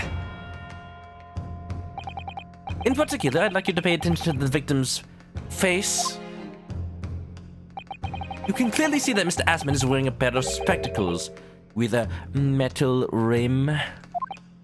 What? Metal? No! Metal can't, that's not... Metal? Metal? No! We've already established that the proposed murder weapon, the screwdriver, was found on the stage. However, if your hypothesis was correctly predicted that outcome, it should also have predicted that the metal-rimmed spectacles would be found in the same place. At least the metal part. Ah! My hypothesis! My hypothesis! Ah! Professor Harebrained, this isn't easy for me to say. Riboflavin. Yeah, that was a very hard word to say. Also, your hypothesis is clearly flawed.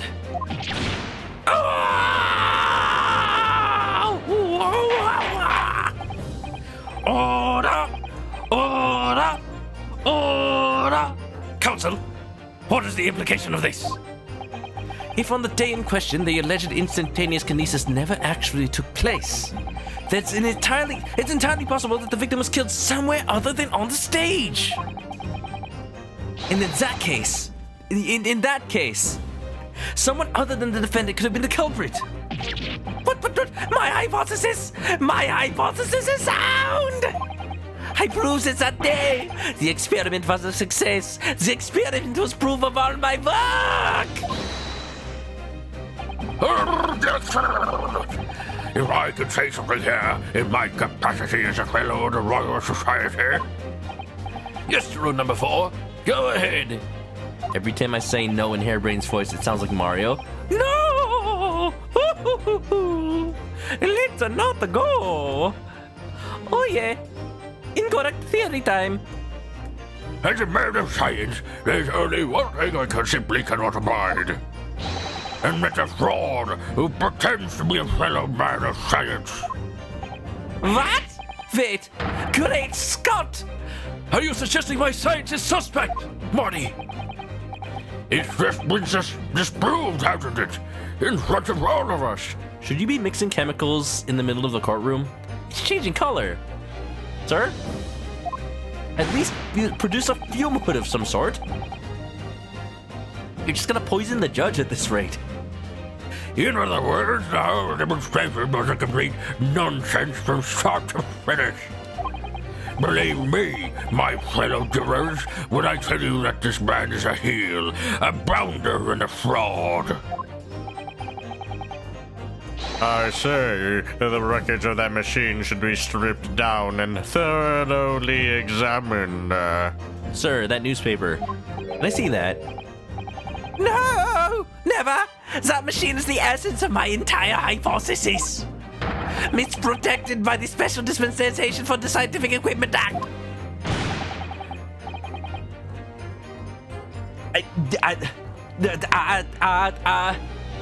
Oh, the devil is a blasted electoral body!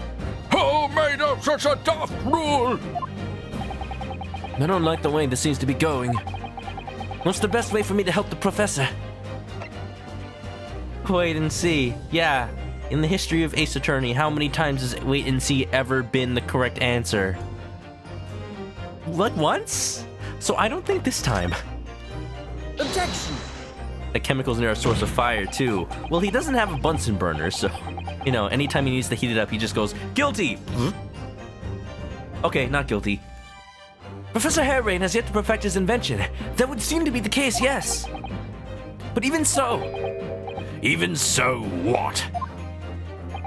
Going to such trouble and expense to create a fake machine to display in public. He would have absolutely no reason to do such a thing. Objection! There's reason. To get the money. Ryunosuke, you seem to have skipped a page or two. He had an obvious reason to do exactly that. Or the research grant money. Oops.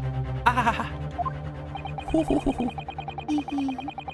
If the government was foolish enough to have deemed the man's ridiculous notion possible, he and his conspirators would have received a handsome sum indeed. Conspirators? What would be the value of such a gain?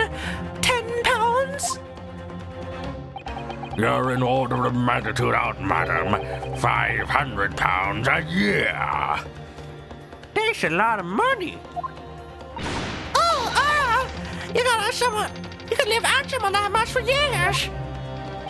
The Society's noticed an increase in bogus public demonstrations in the field of science recently.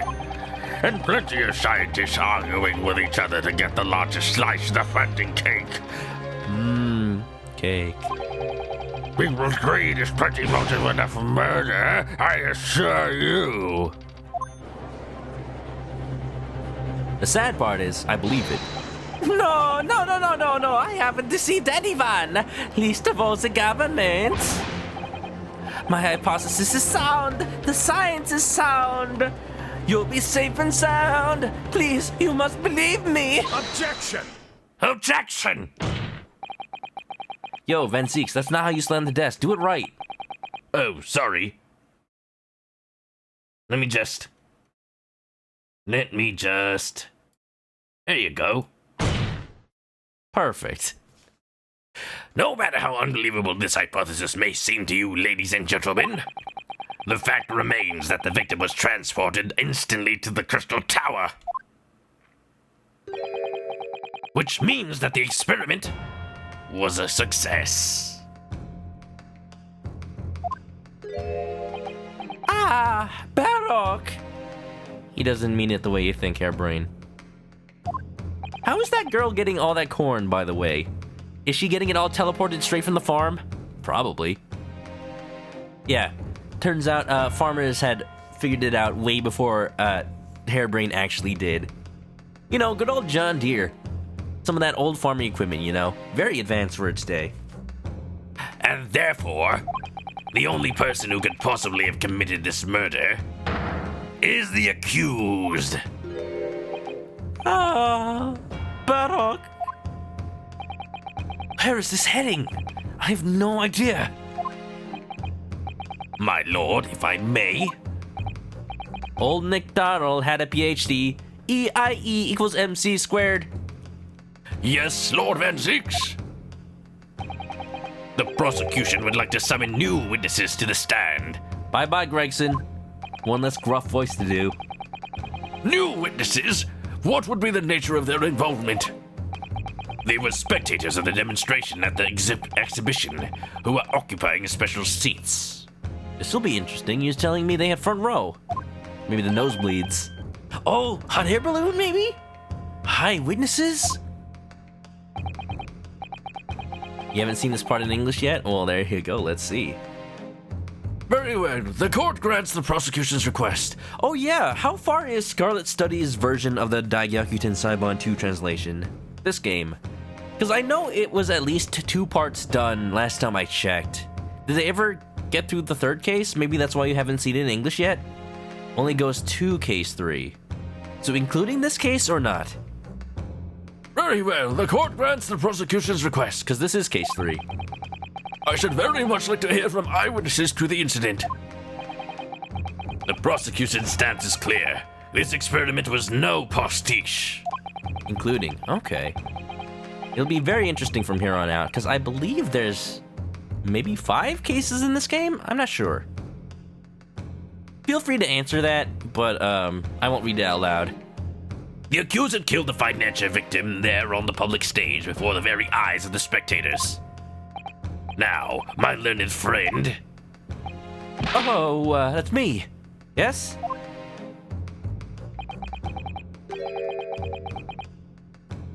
You meant the official look. Yeah, I know you meant the Capcom one. It's time for you to make your own stance clear. There's clearly a flaw in the professor's hypothesis. I can definitely see that. But where does it leave me? Chopped liver? Chopped liver. We shall take a short recess now. I call the dodgeball. Jump rope! Silly Naruhodo.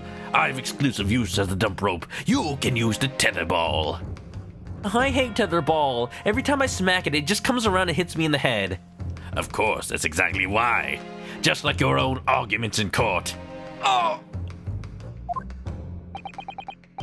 During which time the prosecution will prepare its new witnesses to take the stand. What is this? What is wavy wave? As you wish, my lord. Just wafting away a fart or two, you know. Good. In that case, court is adjourned for 20 minutes.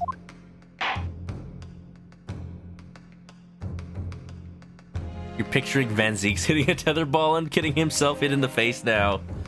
Toby continued? Now? No, wait. What? No. Well, that is definitely not enough for a stream. We're still going. I'll try to find a good place to end. But no, we've got at least an hour of stream to go. Let's continue. What could they possibly recess about, though? What could they possibly start an argument about next? The new witnesses.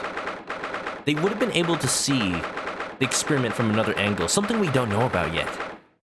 I'm betting it's one of those cases where they thought they saw something, and we have to explain it using nothing but like, oh, you clearly see that this piece of rubber rubbed up against this newspaper, causing a small wavelength disruption in the light spectrum, so that it just looked like he got teleported, but actually he was trebucheted across. 23rd October, 10:44 a.m., Old Bailey Defense Chamber.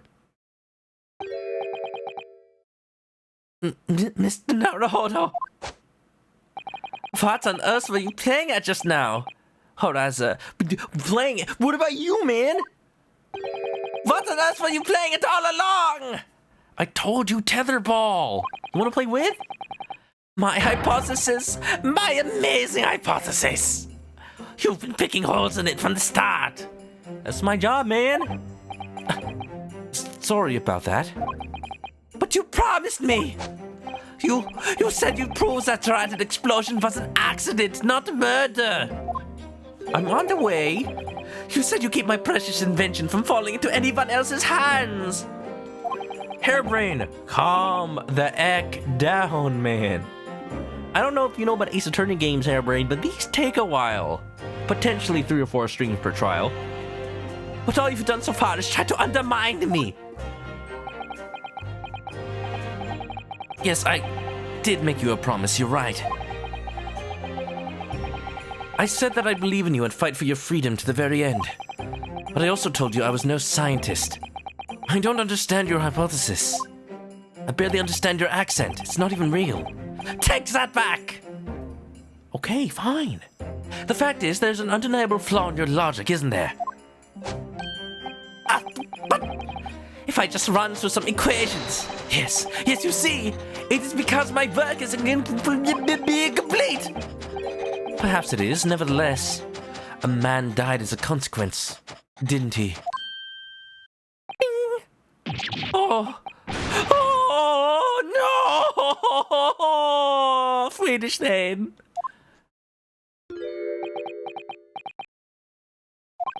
You're right.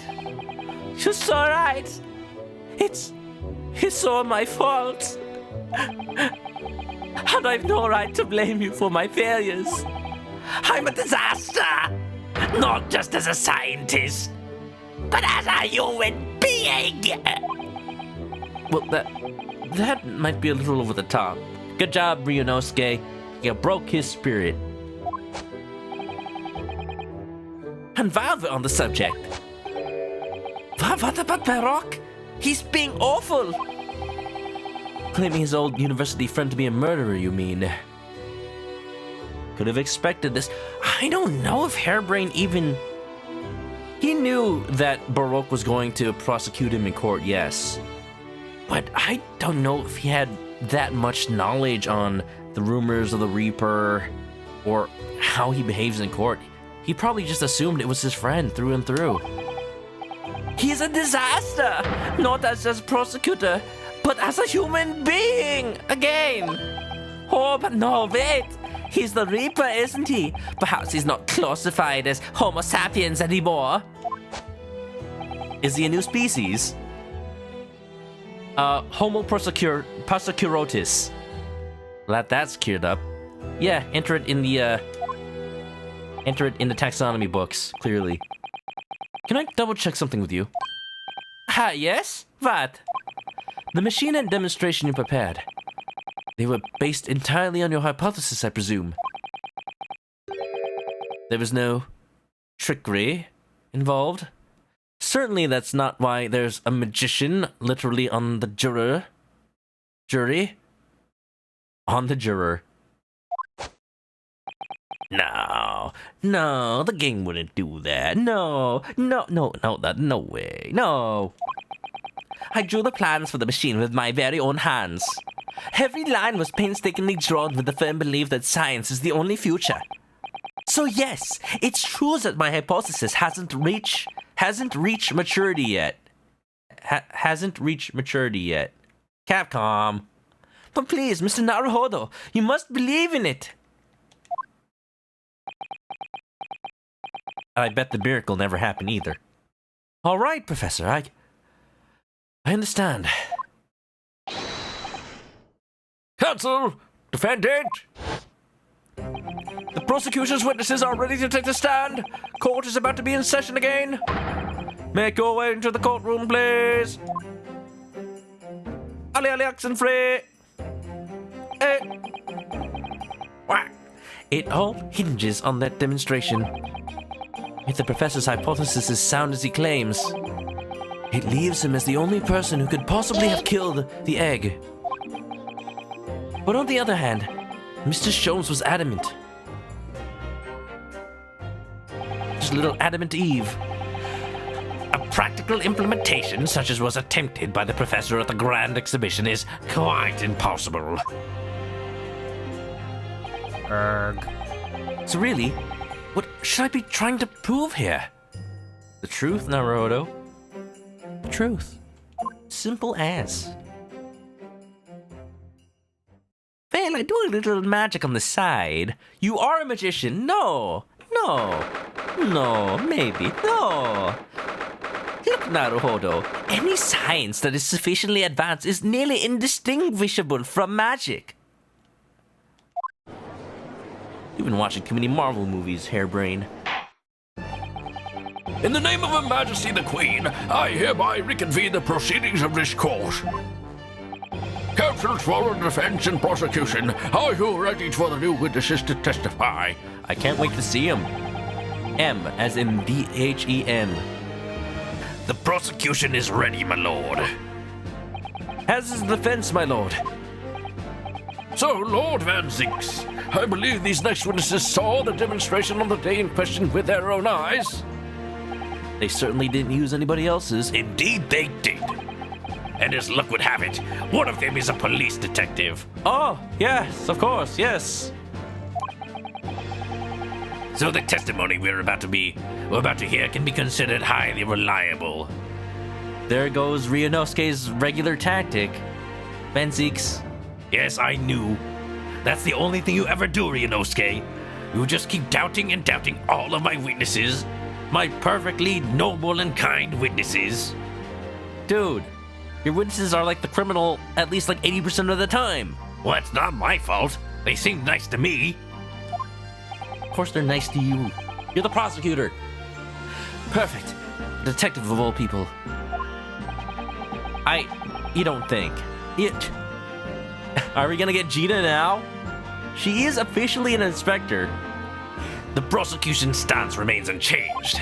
Though it ended in tragedy, the demonstration on the day in question was scientifically sound. And consequently, the sole person with the opportunity to have committed this act of murder is the only other individual to have been present on the stage at the time, the accused. Thank you, counsel. The prosecution's position is clear. So bring forth your witnesses now. Bailiff, show the witnesses in. The witnesses whose proximity to the incident on the day in question will clarify the truth unequivocally. What is a witness? There she is. I got a little worried when I saw two people who weren't Gina. He said witnesses, he didn't say whether there were two or more. Gina, and then these two guys. Or girls, I can't tell right now. Witnesses, state your names and occupations for the court to hear. My name is Balthazar Lune. I am the impresario of all the hot air balloons in vicinity of the Esperimento stage. My name is Wilhelm Gottfried Sigismund Ornstein. Oh, look, an actual German person. Hairbrain, you want to cut the accent? Please. You're just gonna sound silly in front of him. What did you come back to? An actual German person, apparently. As far as I can tell. I have come to see the great exhibition all the way from my home in Bohemia. Bohemia? In Bohemia! Hello? He bought a balloon. How about that? I'm very rich. Cool. Kid, are you okay? You seem to have a head injury. Wait, Bohemia is in the Czech Republic? That's not Germany. Is he German? I'm actually not sure. Although, I don't know. I guess does Bohemia have a history of Germany, maybe? That's probably it. I am not as well versed in European history, sadly. I'm just gonna assume German for now. Who dressed him? His mom! Come on, he's just a good boy. I hope.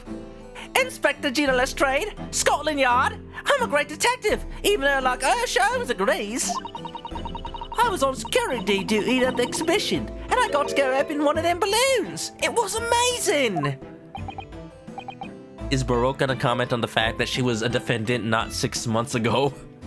Gina, again.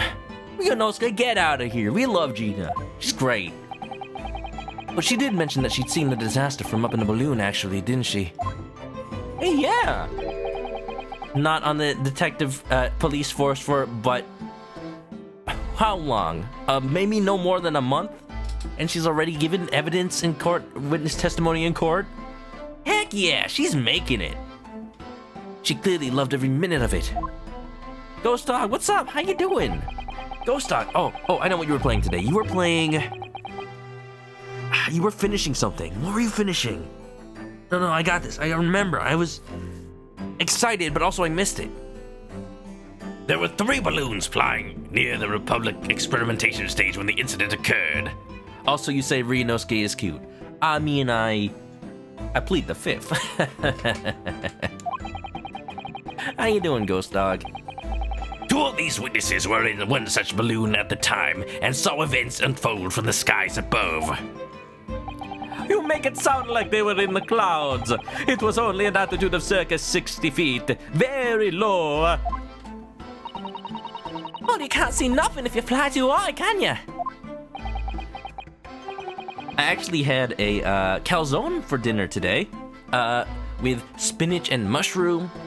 No particular reason. It was a vegetarian calzone, but I just felt like it today. I do like good Italian mushroom pizza. So calzone, closest thing.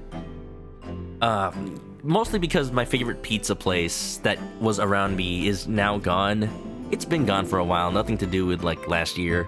But I've been hankering for that taste, so I tried a calzone place, and it was actually pretty decent.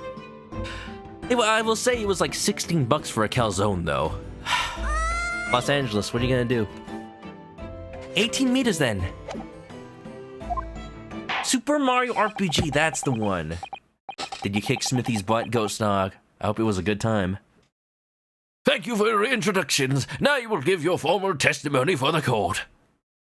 Kindly describe exactly what you witnessed, especially those of you who were at a vantage point above the stage. Okay, given that it's past the 2-hour mark, I will try to be going straight for what seems to be fishy in the testimony.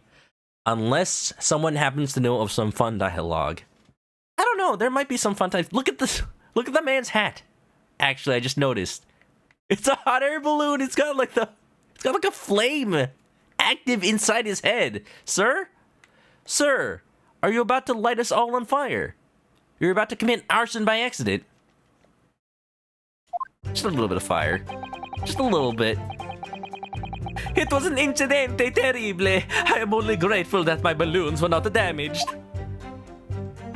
There's this huge bang from the stage, and then the next second another bang in the sky beside us. And from amid the smoke, a cage appeared out of nowhere. The cage. It fell from the sky like a stone and crashed into the crystal tower. I didn't get a good look inside the cage, but no one went near it after it crashed into the tower. I mean, it all checks out, sure. But does it prove he was stabbed at that moment? Gina's cute too. That I also agree with. Definitely. She's a scrapper. I mean, in the last game, she brought a gun to court, so, you know, she's got moxie.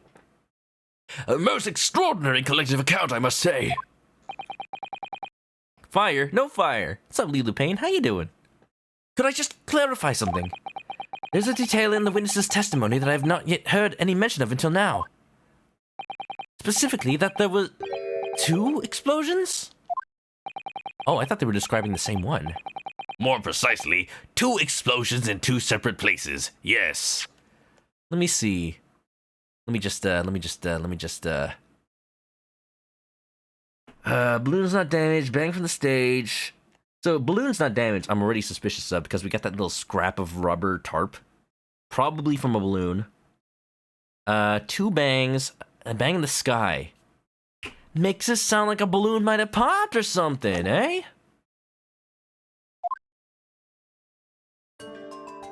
Your favorite thing about this game, stupid hats. You know, this game is definitely exciting the Team Fortress 2 player inside me. Should probably let them out. I mean, how many times have I referenced the medic and the engineer in this case alone? When the demonstration began, the balloon carrying the 2 witnesses was around here. There were other balloons in the air nearby at the time, carrying the other passengers as well, to be clear. Bohemia's official language is German since 1743. That checks out. Yeah, it must have been, I know it should be around Germany, that makes sense. Also, what's up, Satoru? Welcome on in. How you doing?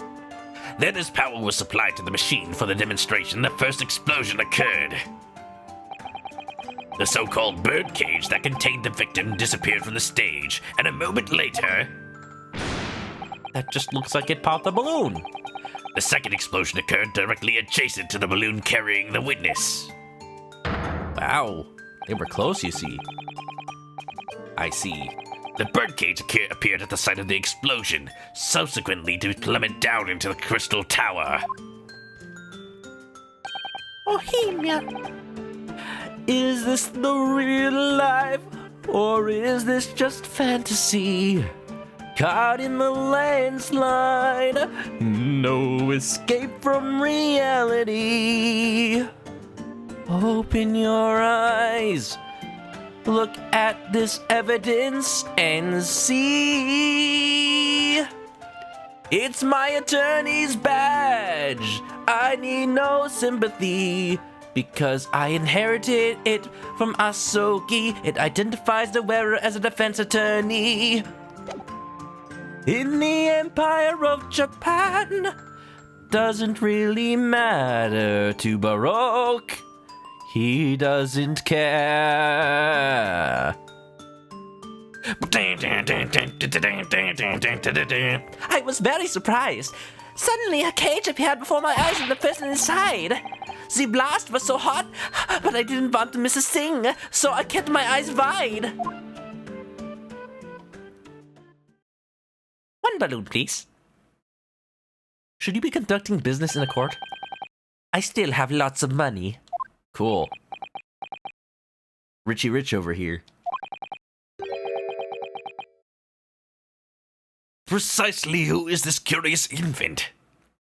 Yo, what was the name of the rich kid from Johnny Test? Bling Bling Boy? Now I'm thinking of that. I'm told he's a young noble of Bohemian royalty. Bohemian Rhapsody? Bohemian royalty! We already did that bit. Apparently he disguised himself in order to steal unnoticed into the great exhibition. Yeah, I am here in London on a sightseeing trip with my elementary school. Elementary? Elementary? Oh no, you've summoned Herlock Sholmes. Don't worry, I'm just watching from the stands. Still as a statue. I'm charging the gallery to look at my statued visage. Have you made any money, Sholmes? Not yet.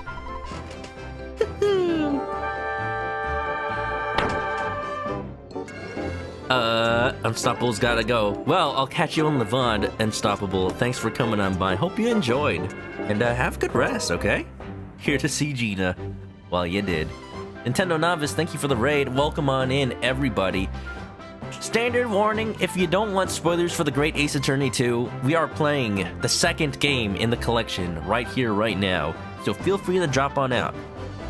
Yes, that's right, there are 2 games in this collection. I played the first one way back when the fan translation came out. Thank you for the raid. How was Pokemon Unite, Nintendo Novice? How you doing? Hope you're well, and hope it was pretty good. Did you get any wins? What Pokemon do you use? You will have the benefit of a child's point of view in the testimony.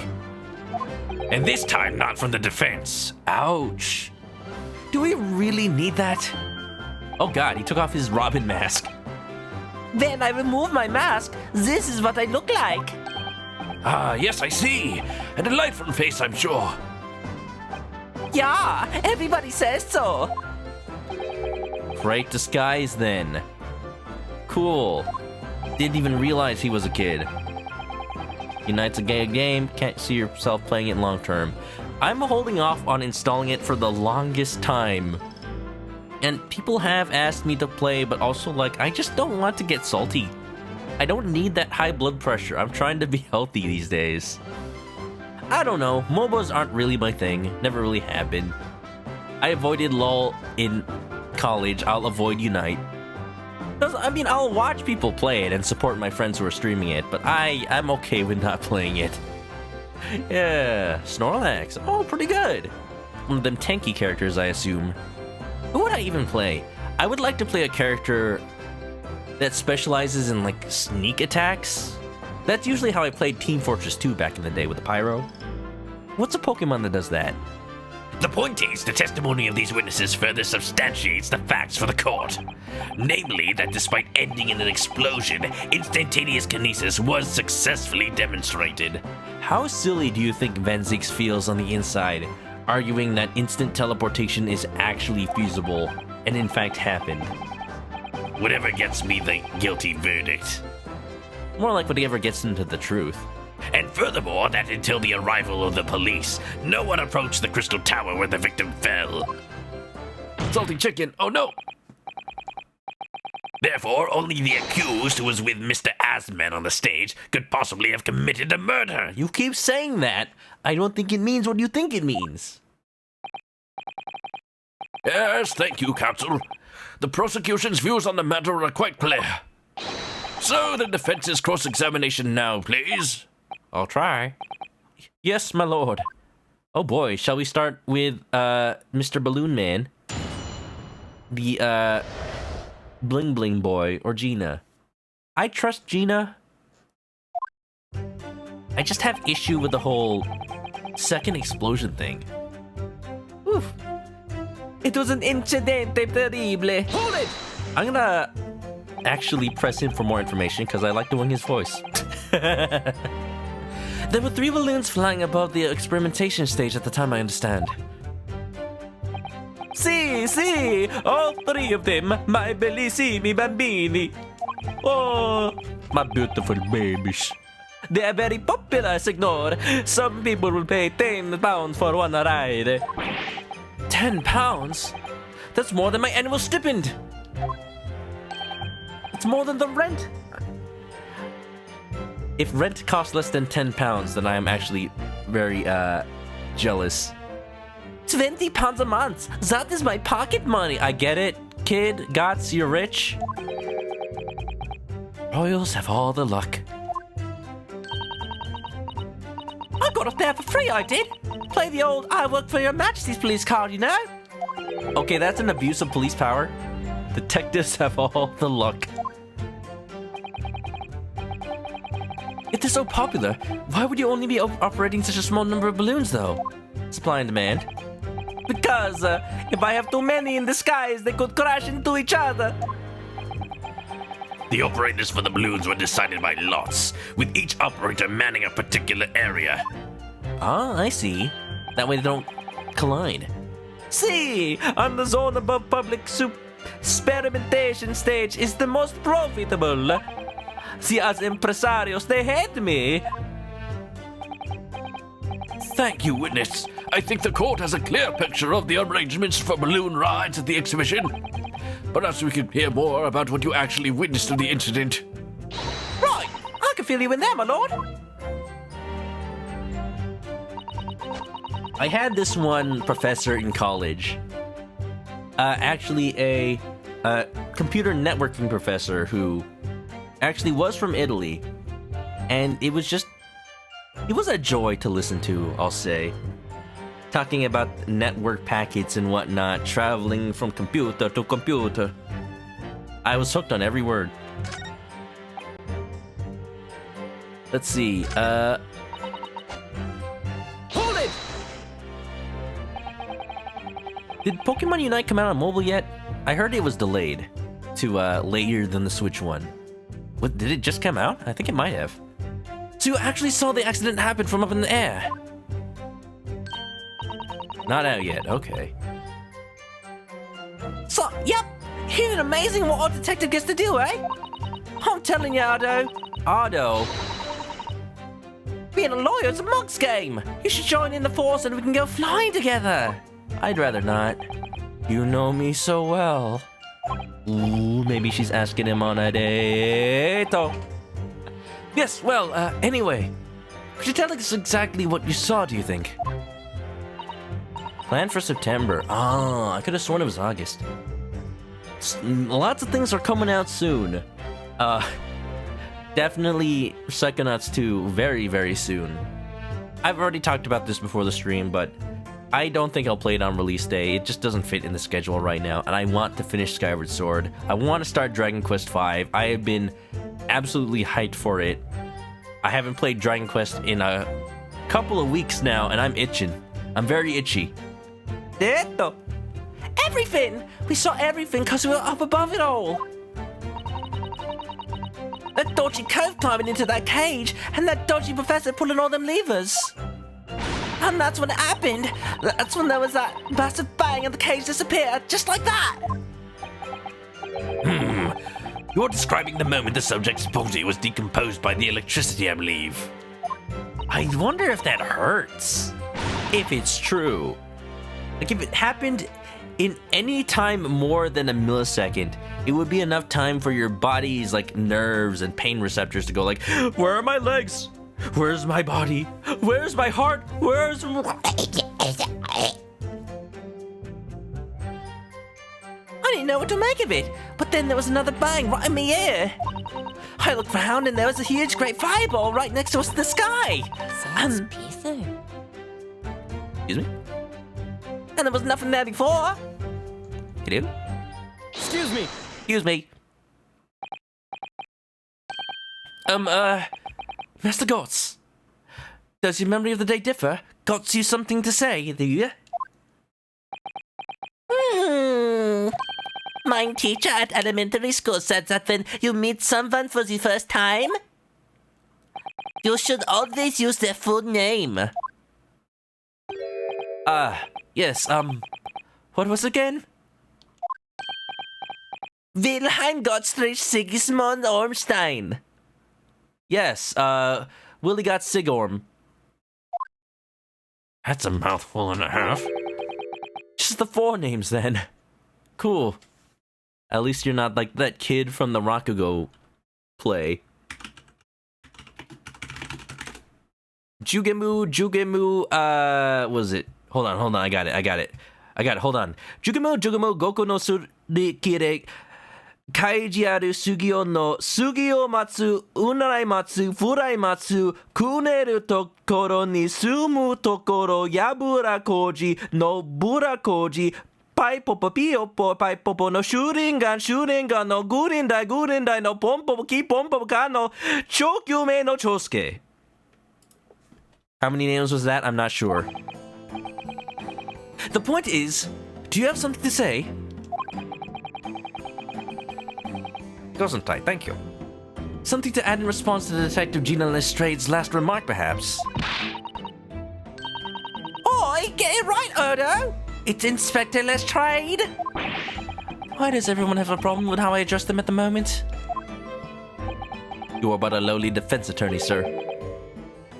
That is not what I saw. Oh? Yeah, there was a second explosion and it was right beside a balloon. That is true. But I'm sure... What is what I said, isn't it? 1 minute there was nothing there, the next a massive explosion. My teacher at elementary school says that when someone else is speaking, if you are rude enough to interrupt, you will have the most awful life imaginable. Our whole Bohemians brought up to be so full of joy. One balloon, please. I need to quell my anger. This balloon is the only thing keeping me sane. If not, I would have jumped her right at the spot. She would be dead. Just before the second explosion happened next to our balloon, I clearly witnessed a green balloon flying in the sky. Green. What's green? A green balloon? Eh? You what? I never saw nothing like that, mate. Well, I did. I saw it, and you can't say I did it. I will complain to the council. I will cry and scream. Wah! Wah! My testimony is the truth. I am Bohemian Prince. You cannot say it a lie. That is not allowed. Oh, I wonder what my neighbors think of me. Playing the blatant royalty card, are you? Typical. Little spoiled brat. Says the orphan who likes to remind people she works for Her Majesty's police. Okay, that was uncalled for. Good thing he didn't say it out loud. My tantrum was on point. Oh, jeez. Ugh. Okay.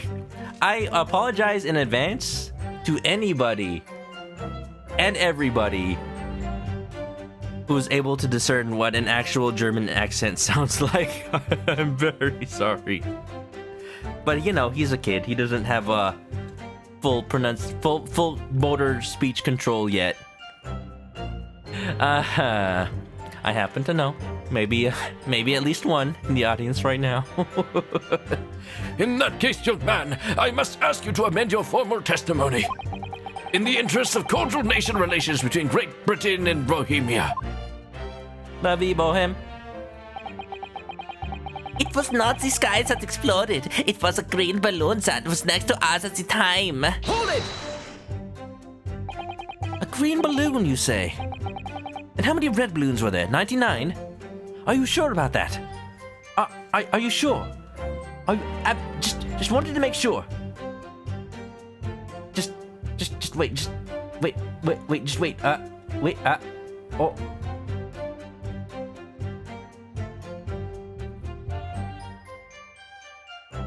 Are you sure about that? Yo, was that the guy from the Suicide Squad? Pretty good movie. I mean, I didn't see anything.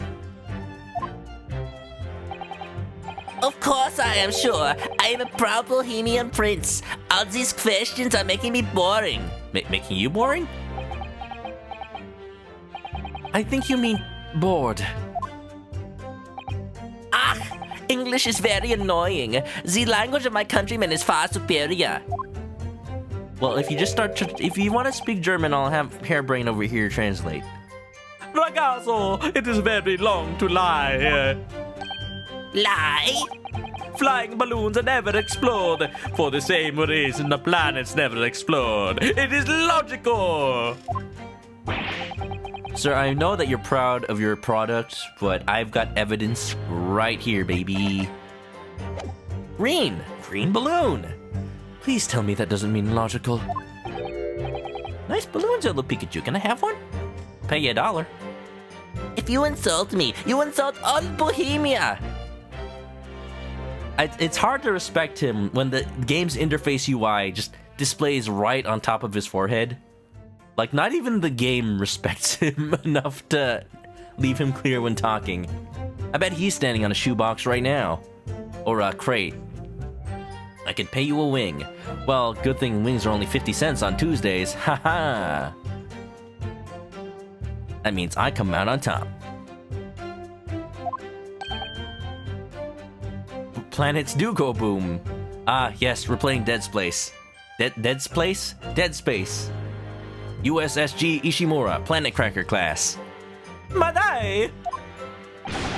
Yo, the balloon. I will have the army come and shoot all of your stupid balloons out of the sky. All of them! I was very scared where that sentence was going. Because all I saw was...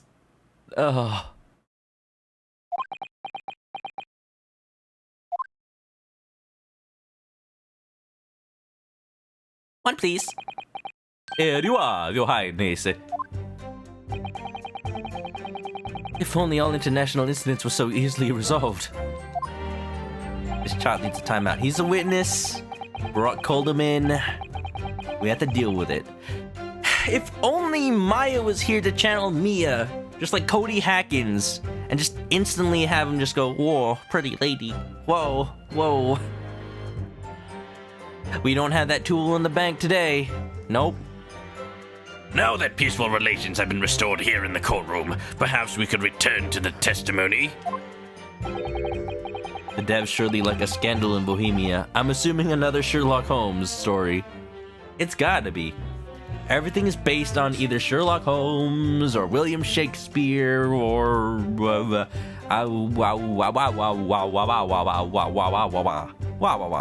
Wow.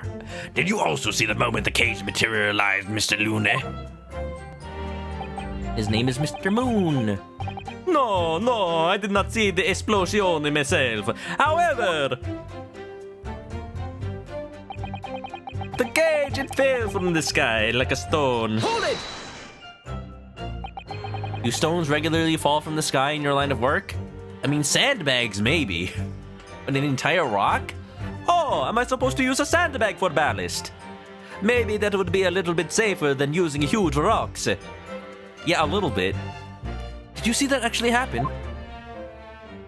No, in reality I did not. I saw it after it hit the tower. There was a grand confusion there on the stage. I ran to see what had happened. Mia doesn't exist yet. Exactly, we don't have her. We don't got nothing to calm this kid down. We got balloons at least. I was terrorized by the idea that one of my balloons had crashed. I suppose there are his livelihood.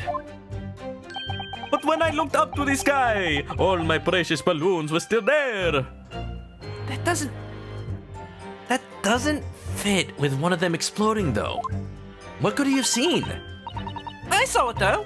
I saw it slam into the tower. After all, I am a detective now. Does that make you more credible? I hope so. Then tell us what you saw, Inspector Lestrade. Ooh, I love it when you call me that. That's what I like to hear. Oh my. Use the princess ballast. Just yeet. That's why he has a head injury. Oops. Hot air balloons versus up balloons. Just give the kid enough and he'll just fly out of the courtroom and out of our hair. Cool. Well, it seems your witness has left the courtroom, Van Zeeks. By default, that means his testimony is absolutely debunked. Dang. I knew I should have read the court law books. It's right here. It says it right in the books. If Suzata was here, she'd have found it like 10 testimonies ago. I didn't get a good look inside the cage. Hold it! Was it you who gave the order to keep people away? Eh?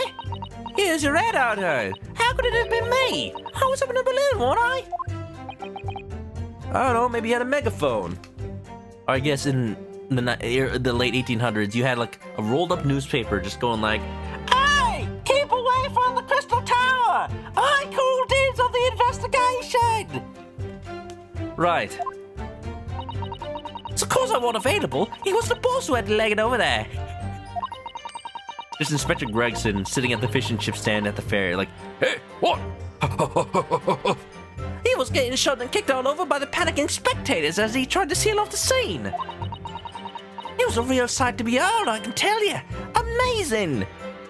every step of the way, Gregson just rushing to the scene, leaving a little trail of fish and chips behind him.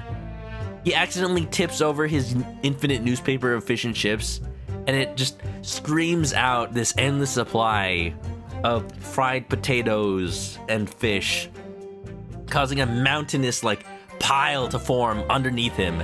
Then he can just climb it up the crystal tower. He doesn't need to take the freaking elevator. It was a real sight to behold, I can tell you. Amazing! She do got that smoke bomb launcher. I wonder if she still has that, though. She hasn't taken it out in a while. Poor Inspector Gregson. So anyway, I couldn't see the cage that well because of all the smoke. And I didn't really want to see, to be honest. I was so scared out of my wits. Keep it together, Inspector.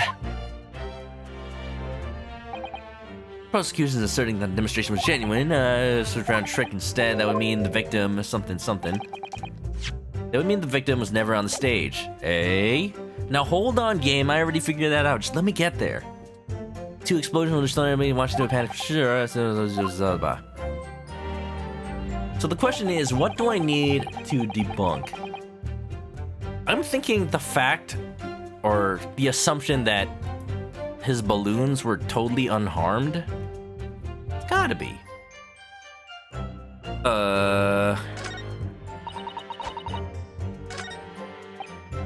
And also...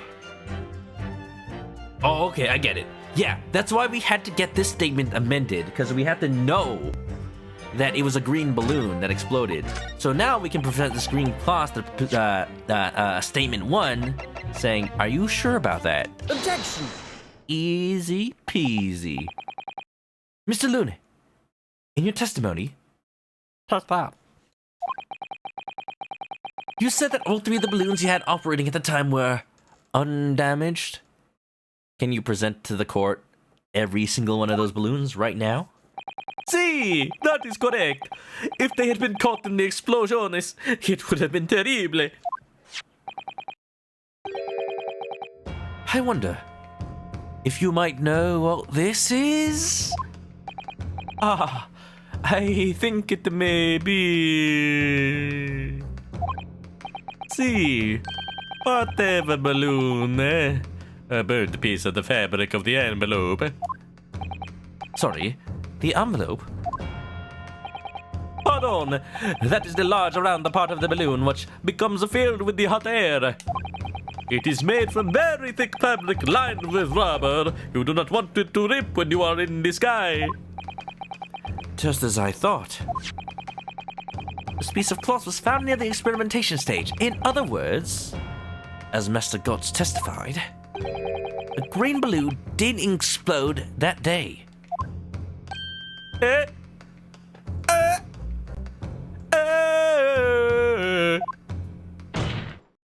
If all the balloons in the sky above the experimentation stage belong to you, Mr. Lune, and your statement that they were all undamaged clearly contradicts the evidence. Why are we talking about balloons? What is happening? I thought we were talking about science. I thought we were talking about hypotheses. This guy knows a bit about balloons. What's up, Nakifer? How you doing?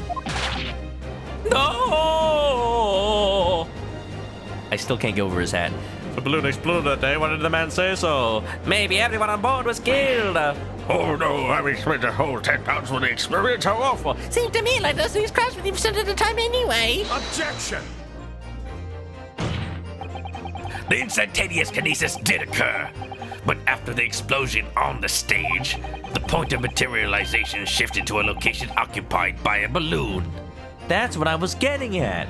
Oh no, he's saying the argument. That means this was his plan all along. I've been smackledorfed? Causing the balloon to explode? Yes, eminently plausible. I've fallen for Barak's trap. Pray do not fall further into the crystal tower. An unfortunate traffic accident, as it were. Traffic accident? Wait a minute. How prolific are cars in this day and age? I guess there's carriages. But it changes nothing about the pertinent facts. Facts! This... Holy... This I cannot accept! Oh, he angry. Oh, he mad. Oh, he Italian. He's just Mario. He's about to throw some fireballs. You've been broken. Wait a minute. Why not, Mr. Loon? You are suggesting that I am a liar! That person's died in a balloon incident! I didn't say that. There's no need to get fired up, Mr. Loon.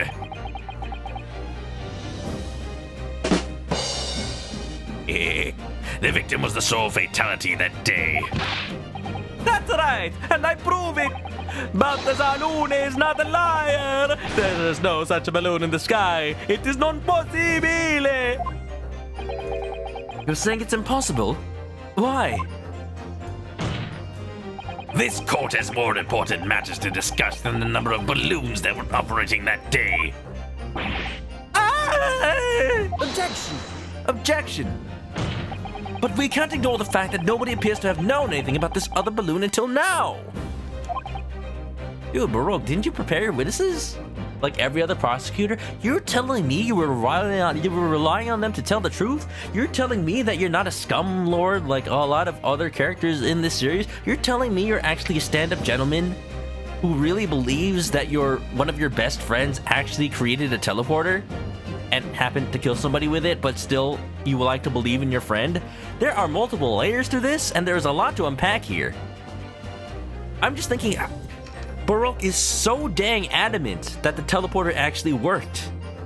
Is it for his argument, or because he actually just wants his friend to have his success? Oh, that's kind of interesting. You just realized his name is a pun. Balloon! Oh, you just noticed now. If you're not playing Ace Attorney expecting everything to be a pun, you're not playing right. Fracture Scanlines, what's up? My VA is good, thank you. The defense calls for further testimony from Mr. Lune. I concur. There's clearly more to the truth here than meets the eye. It's imperative that we clear up the issue of this phantom balloon, I feel. Witness, you will give a supplementary testimony about the balloons you were operating at the exhibition. Ah! Grazie, my lord! Thank you. Oh yeah, it's about this our time. Mr. Lune Balloon. As I said, Instant anger. Balthazar Lune is no liar. Every balloon I had up in the sky landed safely. All three of my balloons were carrying passengers. If they fell to the ground in an explosion, what a catastrophe! What a espresso coffee? Catastrophe! But you can't get away from the fact that it's a burnt-out bit of cloth that was found at the scene, can you? The cop was at the yard wreck and it was probably some sort of debris that was thrown up from the explosion on the stage. I didn't see anything made of cloth at the experiment. This stupido ragazzo is mistaken. My balloons had the red and the blue zigzag stripes anyway. So you're saying it was some other company's balloons, huh? Now wait a minute. Supposing he's right, where did this mysterious extra balloon come from? Someone who wasn't supposed to be there? Maybe a sniper? Needs the Italian hands. Let me just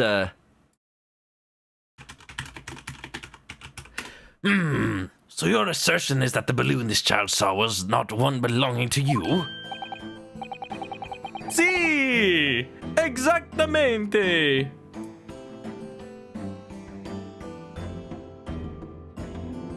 If he even saw a balloon in the first place. I do not like the sound of it. It is very bad for business.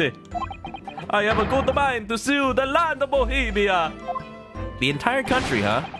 If you attack us, we will fight back. It will be war. All out war. Yo, hold on, dude. Yo, no, we do not want to start a war between Germany and Italy. Do we? I don't know what that will have for, what repercussions that will have for history, especially in the late 1800s. Also, not Germany,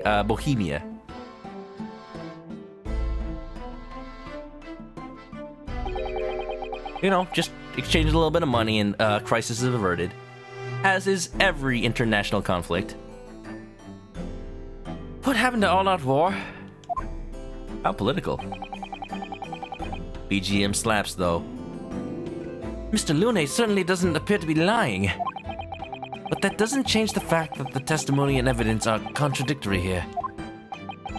If the defense is unable to find fault with the witnesses' statements, the court must consider them the truth. You're starting to sound like Sherlock Holmes. He's not here. We have only Sherlock Holmes, Van Zeeks. Think long and hard on that, my learned friend. Check. Sorry, you're gonna have to talk to a waiter for that. But yes, Bohemia is part of Czechoslovakia, at least modern day Czech and Slovakia. I don't know geography. I'm American. I'm sorry. The situation has clearly changed now. I have to get to the bottom of what happened here, no matter what it takes. I do love the music. It's a very different feel from Ace Attorney. More regal, more elegant. Counsel, you may now cross-examine the witnesses. There's some unused music that they have in the special content part of this game. And there are some absolute bops. There's this unused investigation theme that I played earlier. Here we go. Let me pull it up. Ace Attorney unused investigation. Like, it's an absolute gem. I hope they use it for a future game, but it doesn't sound anything. It doesn't sound anything like the music that's already in the game. I can see why. It's a little... Oh, hello. 3D Remake Sonic Rush, not you.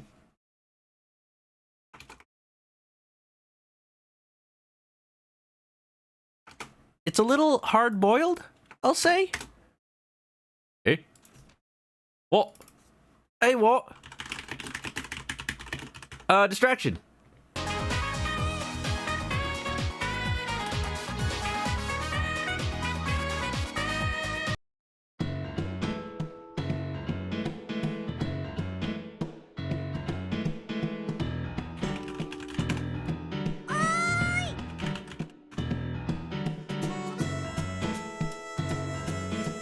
You know, I could totally feel this being in a Professor Layton game.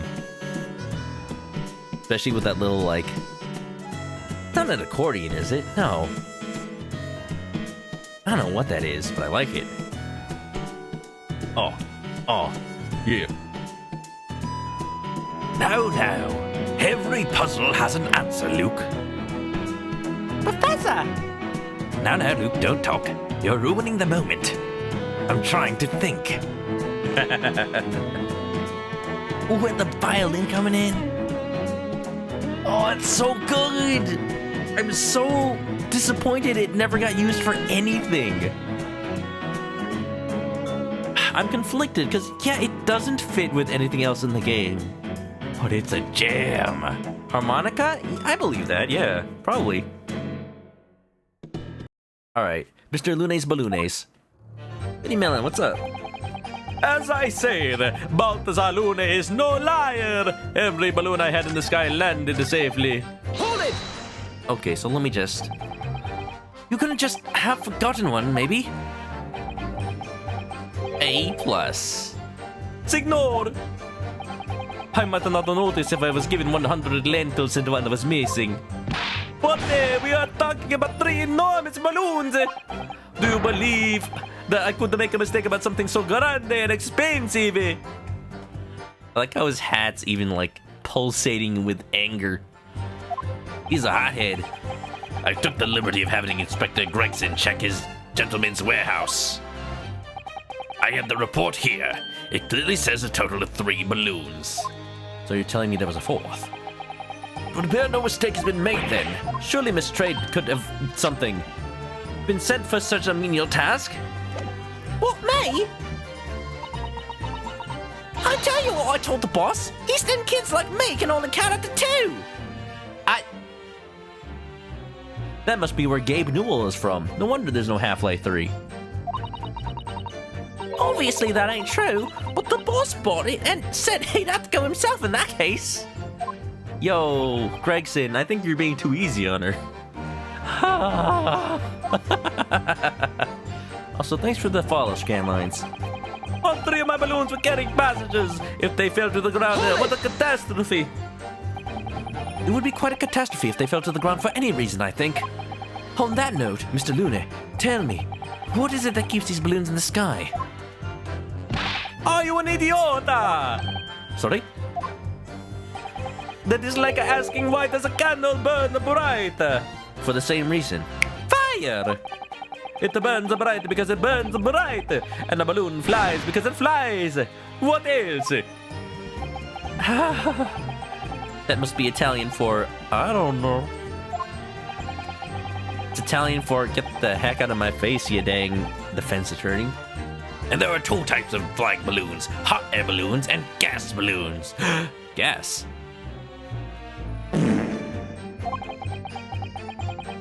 Inflated by Wario himself. Hot air balloons work on the principle of hot air being less dense than cold air, whereas gas balloons derive their lift by using a gas that is lighter than air. See? And my balloons are filled with the magic gas, I believe. No. No. Gas, gas, gas, we're gonna step on the gas tonight, a fight and be a motto. Hydrogen, lighter than air but highly explosive. Hey? Why would they bring it up if it wasn't relevant? Good lord! And also, the world is literally running out of helium, not hydrogen. Oops. Yeah, no, there's a reason we don't fill balloons with hydrogen. That was a problem at one point. I do not permit smoking of the cigarettes in any of my balloons. The magic gas does not like a fire. Even a small spark of static electricity could cause the entire balloon to explode. What is the matter with you, Signor? All that comes out of your mouth is explosion, explosion! Do you even know Baroque? Magic gas. Yo, he must have been inhaling a bit too much magic gas if you know what I'm saying. Man's insane. I tell you, my balloons are perfectly safe. They have to be, or I cannot eat. None of my balloons exploded that day. I am completely sure. But if you still say that is what happened, you must show me the proof. Alright, so Mr. Luna had 3 balloons in the air that day. If none were damaged, then what was the one that exploded? Oh, I love that pose of Ryunosuke. He's just looking at us. Like, I don't know, do you? Give me something to work with, I'm just here. You can't get away from the fact that a burned up bit of cloth was found at the scene. What we should be asking is who owned that other balloon? I was surprised to find the piece of fabric still at the scene, actually. Didn't you search the area surrounding the stage for clues? Unless it could have come from somewhere else. Any green cloth here? I don't think so.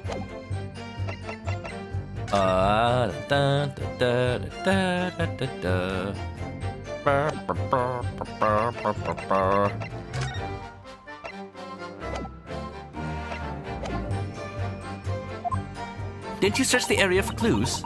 Nah, I'm not into picking stuff up off the ground, me. Always works out way better when diving into people's pockets instead. I'm not sure that's valid evidence. So much for the new career path. Mind you, the boss was on his hands and knees picking up all kinds of rubbish on the floor. Thing is, though, the cage went crashing into the crystal tower, didn't it? So that's where most of the investigating was going on. Even so, I would have thought someone from Scotland Yard would have gathered it up as evidence. Well, player, what do you think? Dora the Explorer moment. Sniper, no sniping. Sniper, no sniping. Cool, listen to you. You stumbled across a bit of balloon and suddenly you're the best investigator in the world. Pardon? Excuse me? You ain't got a badge, have you? Like this one? I could arrest you with this if I wanted to.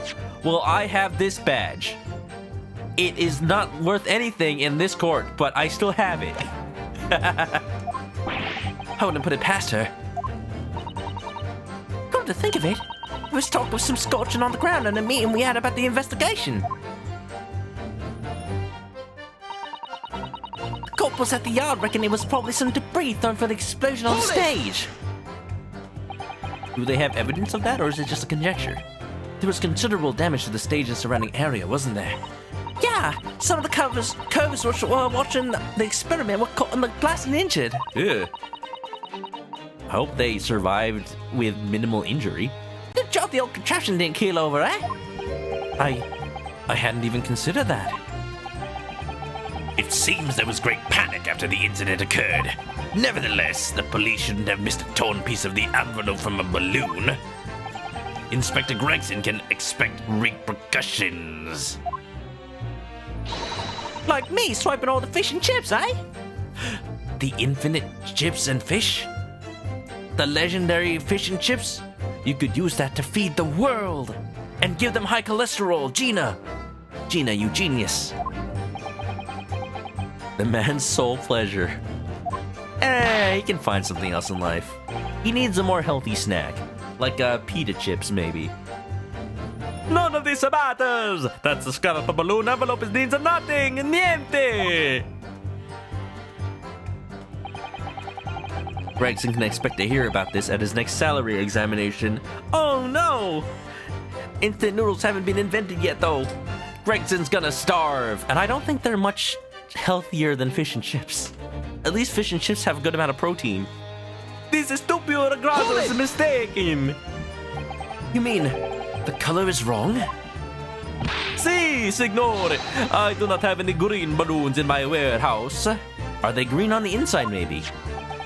And yet a piece of green cloth was found at the scene, and it's unmistakably from a balloon. Well, I do not know how that can be. For the sake of argument, let's say that a green balloon did explode above the stage. You couldn't therefore conclude that it happened on the day in question. Why not? There have been recreational balloon flights over Hyde Park operating from before the Great Exhibition. One could have exploded on some earlier date. Unfortunate, as I'm sure you'd agree. You have proof of that, sir?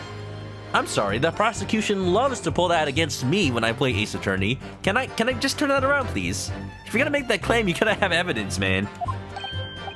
You believe it may have been from some earlier balloon accident that predates the exhibition? How can I prove? Oh, jeez. Si, exactamente! As the signor says, it is not from one of my balloons. No, we gotta turn it around. How can we prove it was from that day? Oh, I don't know. Not from one of my balloons. Clearly, this little ragazzo from Bavaria is mistaken about what he saw. Time for war. Oopsie. Excuse me. Excuse me. So polite, this Ryunosuke. Sumimasen! Excuse me, Gotts. It's Master Wilhelm Gottstrick Ristigus von Olmstein. It was on the tip of my tongue. Change colors from a chemical reaction. That's not something the game has hinted at, but I don't know. Maybe it's green on the inside, but then it would be blue on the other side of it. Oh, no. Here's what I'm thinking. I'm thinking the way that Hairbrain's machine works is that it's meant to look like something is teleporting a person from point A to point B. But in order to do that, it actually uses literal smoke and mirrors, or maybe just smoke. Gina did say it's hard to see because there's so much smoke. To cover the entire area, just create a shroud for him to very quickly inflate a balloon, maybe explosively, push it over to the other side, have it deflate, and just have the person on the other side tuck it away. And then to everybody on the ground, it looks like transportation, looks like teleportation. They didn't see the balloon. Maybe. Yeah, something is very wrong. I know what I saw. There was a green balloon there. I swear it. I swear over Bohemia. You can speak as much bad language as you like, but it changes nothing. He's just speaking German, man. Yeah, that's what I mean. It sounds so angry. Sir, German is not an angry language. Here, let me say the word for butterfly. Schmetterling. Oh, that's a very angry word. Okay, maybe it's a little angry. If you do not have evidence, ragazzo, then I must tell your parent to punish you, eh? Perhaps we'll let the judge decide when it comes to punishments. Evidence? What is this evidence? To give a simple example, young man. A photograph, for instance. Some tangible proof of what you claim. The German word for fat. Ooh, enlighten us, Li Lupain. Well, why didn't you say so sooner? I have the photograph here. Thank you. I'm pressing all these statements. I'm like, nothing seems off so far. Good gracious! What? No, Naruhodo, this is a good thing. We have more to work on. We had nothing else until now. Let me look it up. German word for fat. The German word for fat is fat. Cool. Boba Fett? Boba Fett! I had not been up in a balloon for a little while, so I was very excited. Kids just throwing them away. Those cost money, you know. They're just gathering at the top of the courthouse. Yo! Kid's got a camera! He's playing Pokemon Snap out here in 1897. Yo! Dude, we're getting a Pokemon game that takes place in, like, Edo, Japan, basically, with Legends Arceus. I want them to explore that topic a little bit more. Yeah, let's go have a Pokemon game that takes place in Victorian Galar, something like that, huh? There's so much potential here if we're going historical. I can't wait. I hope for that reason that Arceus does well, even if it by itself isn't that good of a game. Because this could be this whole new spin-off. Just Pokemon Legends in different time periods. That would be really cool. I took lots and lots of photographs. Look at Lune. He's sweating. He's a very sweaty man. The camera's half the size of the kid. This guy is Cody Hackins! He's just Cody Hackins from 1897. All he needs is a toy katana that he can't quite unsheath because his arm's too small. Of the Crystal Tower, of the Bohemian Exhibit, of the streets of London, of the hot eel cellar, the balloon. Did you get all that developed already? And the instantaneous kinesis experiment? Did you take a picture of that? Thank you, I was wondering. Yeah, one picture. Really? You did take one? But all I wanted was a ride in the balloon. I was not interested in boring experiments. Never mind that. Can you show us that photograph? Of course, and then you will see. You will see that I am not lying, that I really did see a green balloon. Sir, your photograph is sepia? This does not corroborate your story? This tells us nothing? Sir? Kid? Colorize bot. Colorize. I need to add to the evidence. I need to take a better look at it.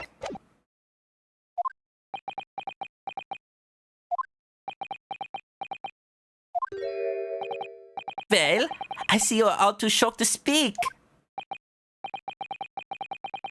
Yes, I think shocked is indeed the word, young man.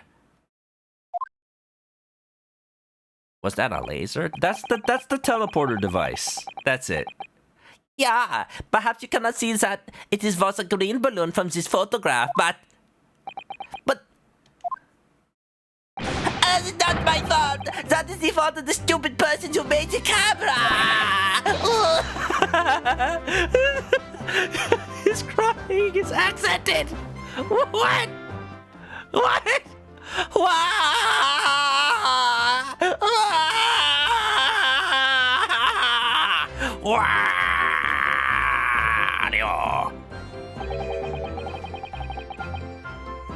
Lilu, can you help me? What would that A be pronounced like? That is one very bohemian sounding cry.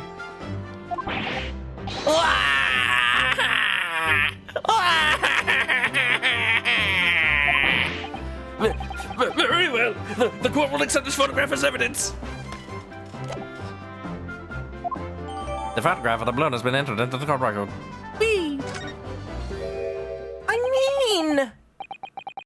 It's not my fault.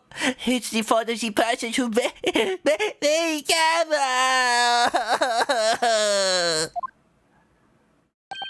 Well, never mind. I'm sure you have plenty of wonderful sepia memories to take home with you.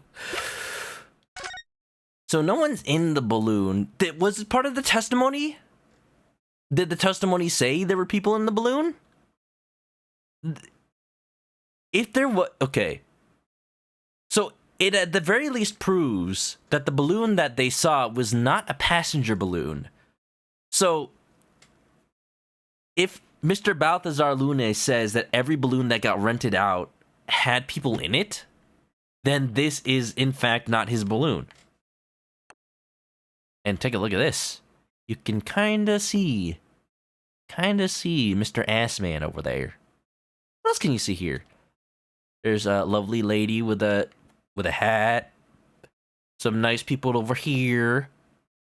Lots of smoke everywhere. Smoke on the water and fire in the sky. Oh. And wait, this doesn't look like smoke. This doesn't look like smoke at all. This looks like some sort of projectile? Wait a minute. Colonel. In any case, it was a PK fire. Lucas, no! When exactly did you take that photograph? Well, it was on the day of the big explosion. You don't say. Wow. When I pressed the shutter release, there was this very loud bang. And a heartbeat rushed over my face. That means an explosion. This photograph was taken a split second before the explosion occurred. Well, if you ask me, this black and white photograph changes nothing. I could not give the flying fig. Ooh, Luna, there are kids in the courtroom. Watch your lingua. Lovely language you picked up. Lovely language you picked up. As I thought, Mr. Luna's testimony just doesn't quite add up. The young bohemian boy claims to have seen another fourth balloon. But he denies the possibility. Man charges to be just given an air. This must tell us something. It's somebody else's balloon. We just have to prove that. So all three of my balloons were carrying passengers. Easy. Nobody in this one. Objection! Unfortunately, the photograph Master Gotts took can't tell us the color of the balloon. But it can tell us something else. Something crucially important. What? It shows that the pictured balloon wasn't carrying any passengers. My goodness, you're right. But surely all those balloons would have been carrying passengers. There'd be no sense in it otherwise. Oh, it was carrying something. Carrying lies. See, they are for the pleasure, for seeing the view. My balloons only fly with the passengers.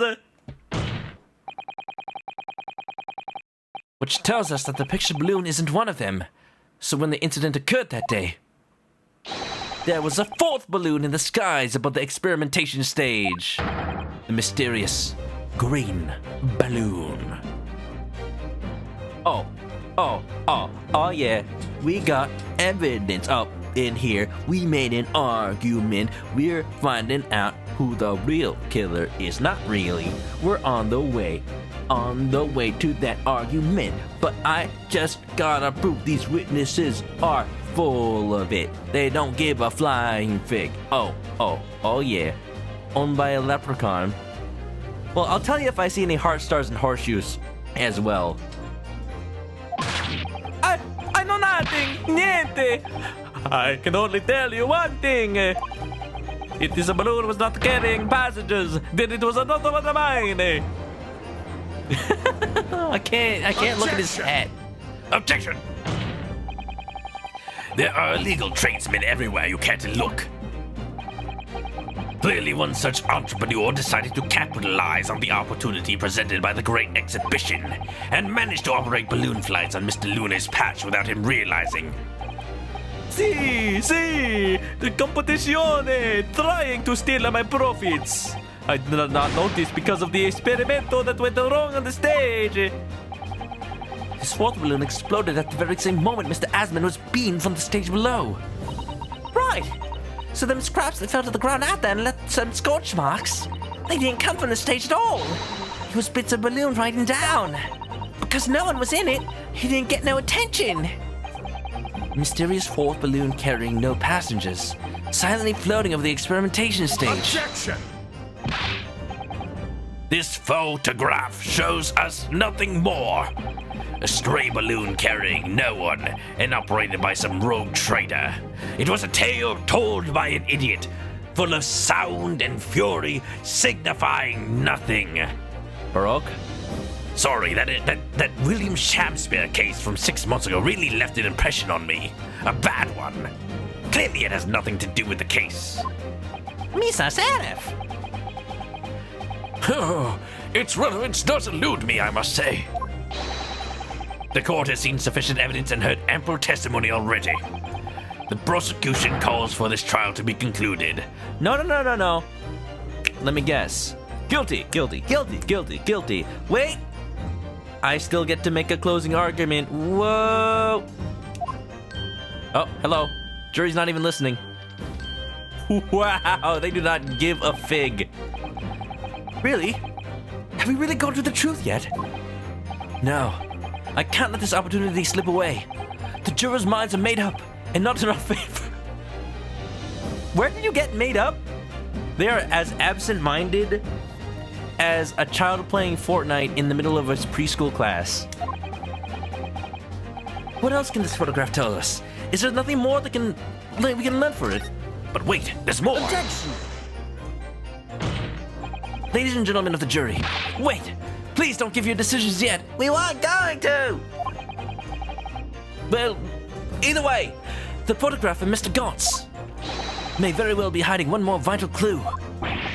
What's that? A vital clue. Objection! I love this man's face. The magician man, his wide mouth. We're well past the point of mere possibilities. It's time for definitives now, so tell the court. What exactly does this alleged clue in the photograph prove? The cause of the explosion. I mean, it doesn't tell us anything else. Color? No. Owner? No. We can reasonably assume that the picture balloon was destroyed in the searing heat of the explosion. Yeah, that's right, yeah. It was not my fault. Evidently, because the birdcage from the kinesis machine materialized in the sky where it had been flying. Telefragged. And the balloon, being filled with flammable hydrogen, instantly and explosively ignited. No. No. That's not what happened. What? Nani? It would appear that this photograph requires closer examination. Counsel for the defense, you will highlight the location of this alleged clue in the photograph for the court. No. Of course, my lord. Oh, somebody has an animated judge shaking his head emote. I want that so bad. When do affiliates get animated emotes, please? I would make Manoka Hyper Please official. If you look closely, it's plain enough to see. And what's shown is linked to another piece of evidence in a way that leads to an unbelievable conclusion. I mean, I gotta break out my crossbow sometime. The clue that heavily suggests the real reason the balloon exploded is this airplane in the night sky like a shooting star. Take that! I could really use some evidence right now. The timing of this photograph can only be described as miraculous. Nick Tassa, how you doing? Welcome on in. Pretty good. Is that Reno? I do like me a good Reno. If you look, you'll notice there's a bright white line that appears to point directly at the balloon. So thanks for the follow. I thought wait, you weren't already? I know I've seen you before. Hope you're doing well. Most likely a ray of light caught incidentally on the film. From what? You shooting laser beams now? I'm afraid I can see nothing of the sort. If you look with a magnifying glass, my lord, it becomes clear what the nature of this bright line really is. Look with your special eyes. Goodness, what is that? It is an even blurrier line. What did we prove? Undeniably some flash of light, yes. Oh, Cody, do you think it might be lightning? From the ground? But it couldn't have been a finer day. I believe we may be looking at fire. A bird of fire heading straight for the balloon like an arrow!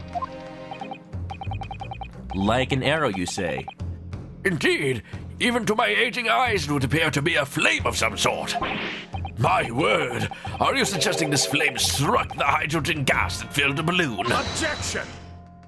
Can confirm, it's just a blurry line.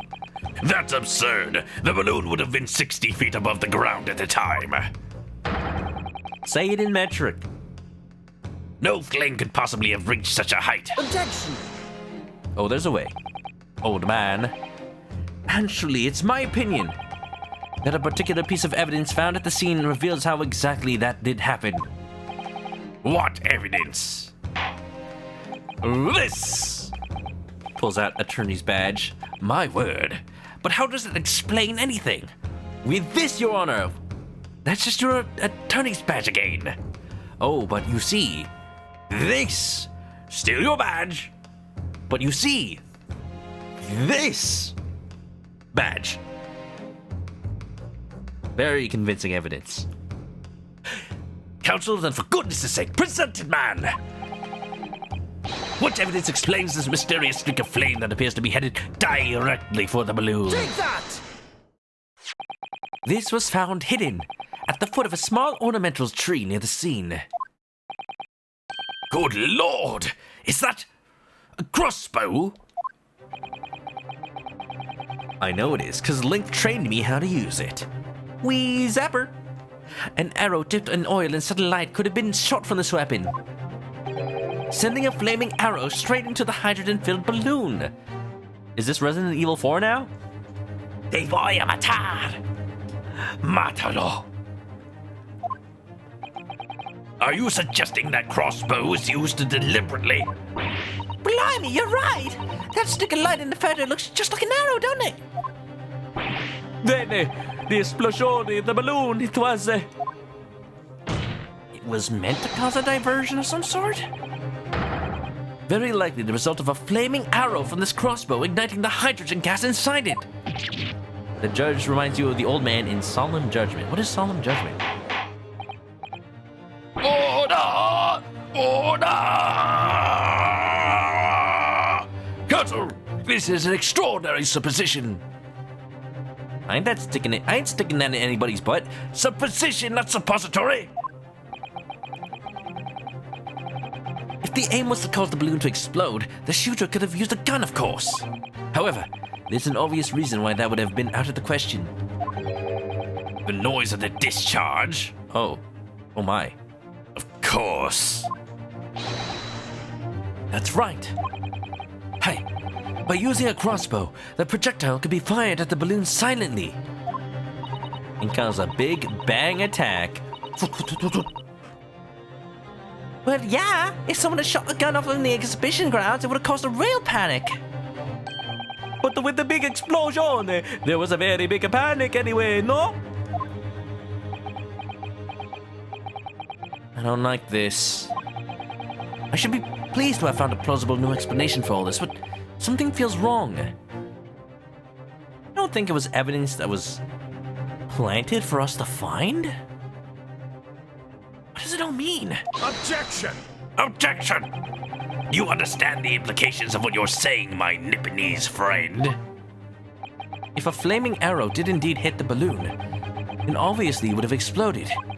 And if the birdcage appeared from the cloud of smoke that ensued... What? Wait a minute! What are you really saying here? That there was a birdcage inside the balloon? No, there was a birdcage. It must have been in the basket. It was cargo. No, yeah! It is a magic trick. I don't get it. What's the birdcage beamed up into the sky after all? Oh, what? My goodness me! We weren't allowed to check the remnants of the machine. That would have been where the original cage was. There was a second cage in the balloon. Ah. Now I understand. That's what that sinking feeling is about. The feeling that Albert Hairbrain is a fraud. I think there's a good chance that the birdcage was actually concealed inside the balloon all along. What? Did I just hear that correctly, Counsel? Ooh. There's no going back now. The horse has bolted. Is that a saying? The ship has sailed, at least.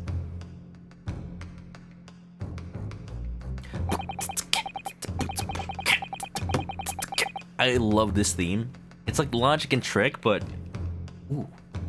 Oh, the drums. Oh, it's so good. Let's assume, as I said, that the birdcage was hidden inside the green balloon from the start.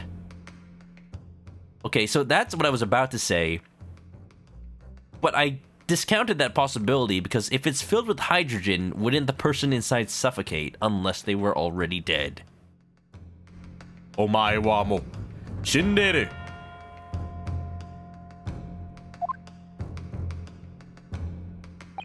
On stage, when the experiment was started, the birdcage and the instantaneous kinesis machine disappeared in a cloud of smoke. At that moment, the flaming arrow was fired from the ground. That means that Hairbrain had a conspirator, causing the green balloon to explode and drawing the attention of the spectators to the sky above their heads. From amid the smoke, the hidden birdcage then appeared to fall down and crash into the crystal tower. I think you will all agree it was entirely plausible that what I've just described is the real truth behind the miraculous experiment carried out that day. Naruhodo. Naruhodo.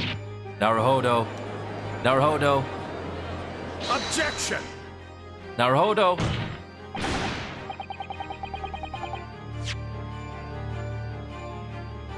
This is... Good grief! Objection! This is ridiculous. This is ludicrous. What you described is no science experiment. It's child's play. A contemptible display of stage magic. Magic, you say?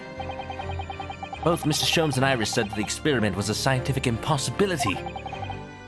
In which case, this is the only way to explain what happened that day. And in any case, the victim's body was found inside the birdcage in the crystal tower. This is my favorite part of Baroque Van Zieks, that he is absolutely as surprised as the rest of us. In his mind, doing the math of how this can still support his argument in any way. If the instantaneous kinesis didn't take place, how do you explain that? If I may put in a word, as a man of magic myself... Oh, there he is! My favorite boy is coming. Waluigi has his day in the limelight. Such apparent discrepancies can be easily explained by some simple deception. Joe number 3. All that would be needed is a doppelganger, someone who looked very similar to the victim, Mr. Assman. And having this other man appear on stage to front the show as a body double. Sir, do not bring live birds into the court. We already have enough chickens as it is.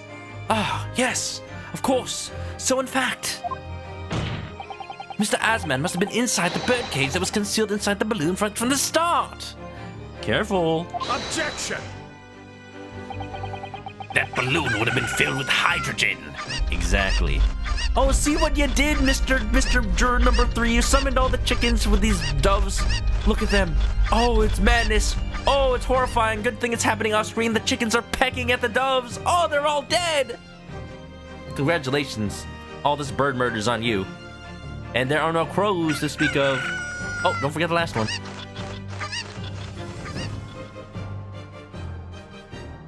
That balloon would have been filled with hydrogen. Anything hidden inside it would have been scattered to the four winds when it exploded. No one would ever have embarked on such a risky venture. Unless they were dead. Not necessarily. The explosive force of the balloon gas would very much depend upon the mixture ratio. Juror number 4? Flying balloons are rarely filled with pure hydrogen, but a mixture of other gases such as helium as well. Helium on its own doesn't explode. Maybe I should give him the Doc Brown voice. But by controlling the gas mixture ratio, the explosive force can be altered. The mixture ratio? What language are you speaking, man? Obviously, the victim's body would have suffered some burns. That would be unavoidable. But not to such an extent as to render the whole obscene of charade impossible. You approve the voice change. Okay. Great Scott! So everything that happened can be explained, logically and scientifically.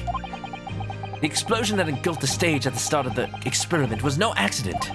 It was all part of an elaborate deception to make it appear that instantaneous kinesis had occurred. Well, goodness me! And if we accept that this is what happened, it means that the victim, Mr. Assman, was never present on the public experimentation stage to begin with. Let's go. You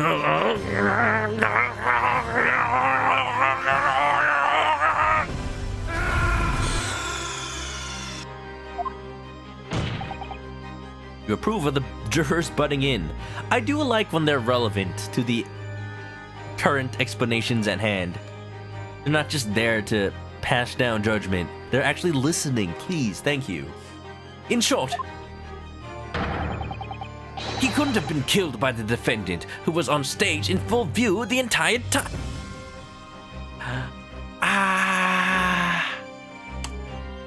Well,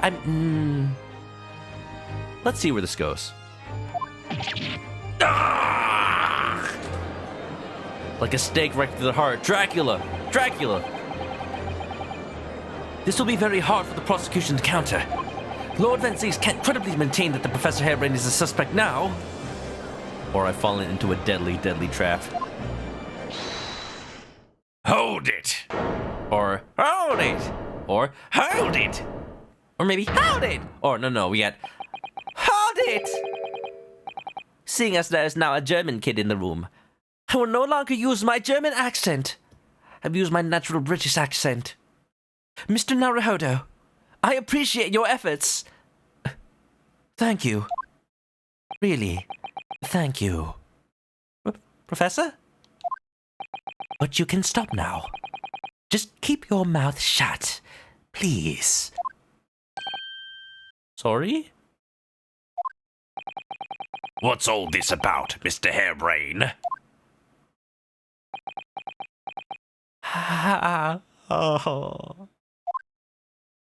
I, Albert Harebrain, hereby confess that it was me. That it was me who stabbed Mr. Odie Asman. What? Wait, why? Accident? Yes? No?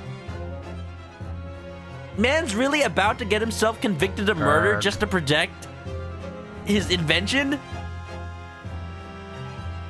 Sir, priorities, please? Priorities, what are they? Harebrain, stop! He's the butt stabber. He's gonna stab you in the butt. He stabbed the ass, man. Yes, it was me, with my faithful friend and partner, Andrew the Screwdriver. What are you doing? Order! Order! Order! Defendant, explain this sudden confession. Objection. Well, this is taking a turn, hasn't it? How many days is this case? Professor Harebrained, what are you talking about? It's what I've been saying all along. I must protect my hypothesis and my precious machine. You stand there and claim it was all trick, all an elaborate prank, but where's your proof? No, you would have to examine the machine if you wanted to prove it, but then it would be all over. My beautiful hypothesis would be laid bare. I mean, the indignity of it. Harebrained, what are you doing? It's clear that you drew the plans for the experiment, but you didn't actually build it. It's quite conceivable that you would do it, Professor. If you just let me, I can prove Baroque. Yellow Pikachu, do you actually have the... Oh, yeah, here you go. You got the order. Oh, that's not a comedy sketch. This is a real person.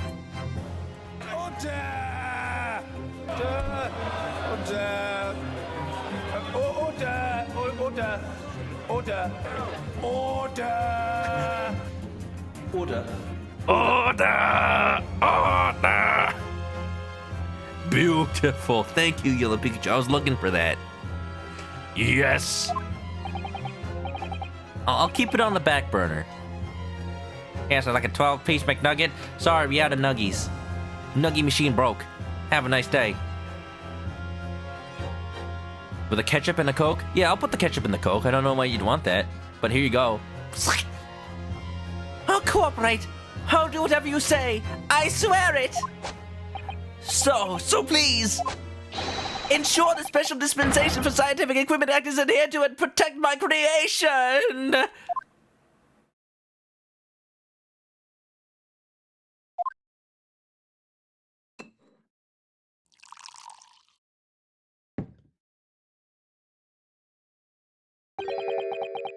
Pray forgive the discourtesy of filling my hallowed chalice at this critical juncture. Here's to my learned Nipponese friend. And Susato toss? No? What? And his upcoming attempt to clarify the defense's position in the light of the accused's confession.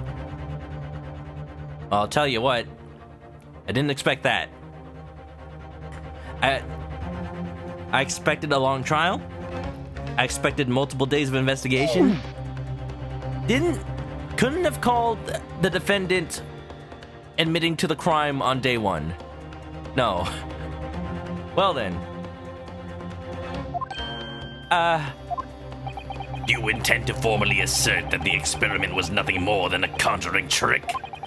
Because the moment you do, the Special Dispensation for Scientific Equipment Act that protects the professor's invention will cease to apply. The prosecution will then demand a rigorous examination of the machinery involved in order to establish the truth. Ooh. How many cups of wine is that? 3 by now? Things are getting real serious. Or it's Tabasco sauce, maybe, with some nameless inversion. However, if you acknowledge that the machine is genuine and instrumental in the victim's murder, Now it's blood. any chance of investigating will be crushed, and the confidentiality of the professor's hypothesis preserved. Yo, you can't try to catch-22 me. I made a promise. Well, counsel, what is the defense's official position on this matter? Wait, don't make me choose. What Professor Harebrained, my client, actually asked me was to prove that the explosion on stage was an accident and protect the secrecy of his hypothesis. But there's no way to do that without implying the professor's guilt. Do I protect my client's life by asserting the innocence? Or do I uphold my client's request but see him condemned?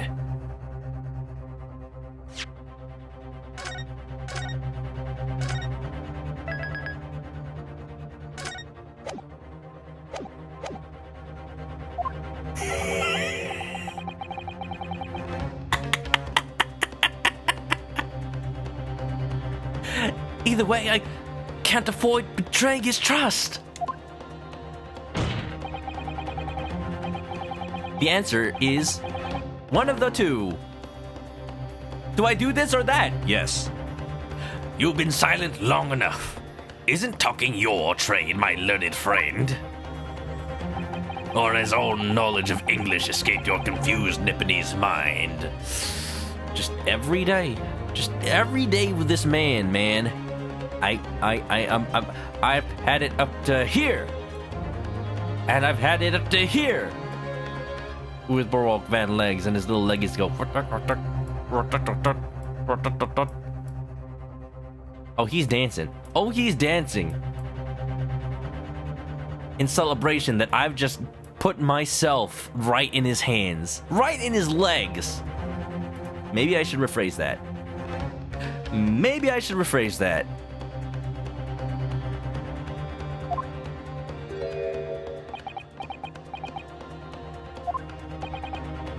Mr. Naruhodo! There's no escape here. I have to make a choice, but it's an impossible one. I have to give up on something, but what? The defense asserts that the defendant's instantaneous kinesis machine was in fact...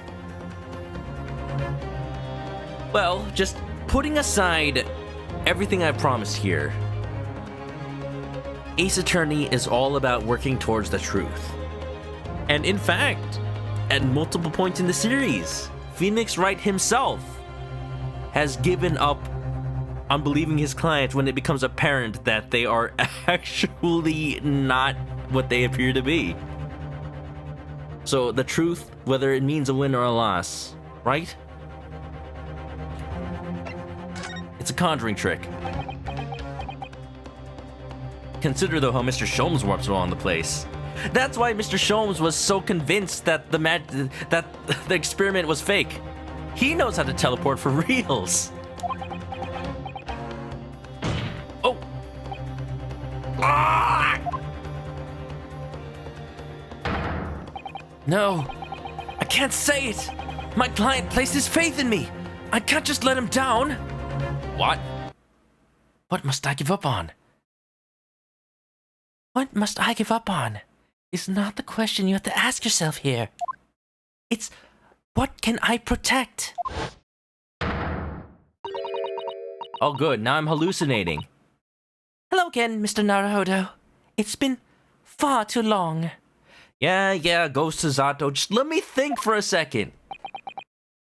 Wait. Nani? Susato-san! What are you? Hiya! Susato, take down! Toss! Ah! Oh, my leg. Oh, my spleen. I think my lungs are upside down. My first Susato takedown in 6 months.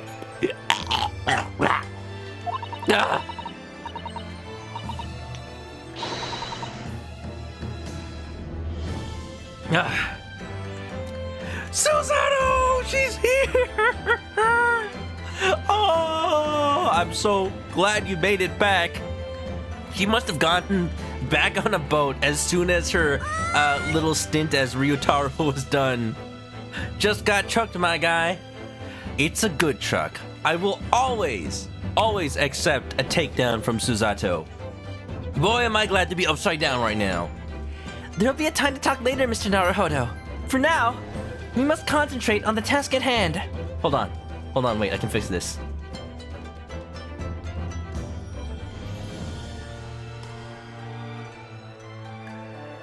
Hold on, wait. Here we go. And then... there! Which is working out not what I have given up... Which is working out not what I have to give up on, but what I can protect. Oh. No, this is right. I'm still upside down from the toss. Professor Hairbrain! Ah! Yes? Yesterday you told me that science is the pursuit of truth. Well, my job is to pursue the truth too. Yes, of course. And personally, I believe that you didn't stab Mr. Assman. You didn't stab that ass, man. I think you've come to realize something yourself too, haven't you?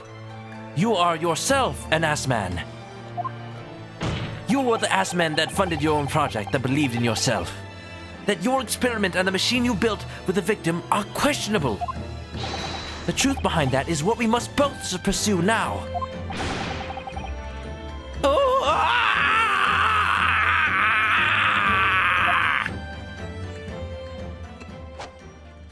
My leg!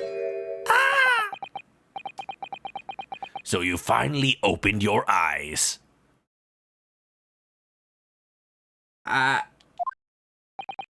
What? And as for you, Albert, you can't ignore this any longer, man. Like, dude, this is sad. Having heard my learned friend's assertion, I mean, to be fair, yeah, Baroque calls me his friend. Maybe he does respect me. Thanks for the hydrate. don't you have something to say? Also, how you doing, Queen Miku? Welcome to throwing bottles into the audience. Baroque! Lord Van Zeeks. Gosh, I've never heard him speak that way before. You've never even heard Hairbrain speak, but Van Zeeks, talking to a friend, you haven't heard that either. In truth, there is one thing. Something I've remembered that's of relevance. What? On the day it happened, just before I began the experiment, I saw a man near the stage. A man, a plan, a canal, Panama, holding that crossbow. I still don't know if he's quite on my side. To me, it feels like he's found a way to continue to lie to me while still telling the truth to the court, if you know what I mean. Because I'm out here thinking that the man holding the crossbow was working with Hairbrain in order to preserve the illusion of teleportation.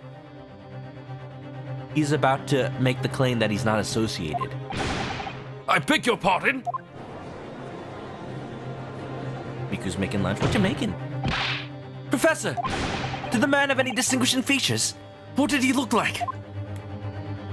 Did he have like a red and white striped shirt and a red and white striped hat? And did he wear spectacles? Oh, yes, I get it now. I know exactly who the culprit is. He was tall, taller than me. He uses a walking cane. Of course. He was Waldo this whole time. Actually, Hairbrain kind of looks like Waldo.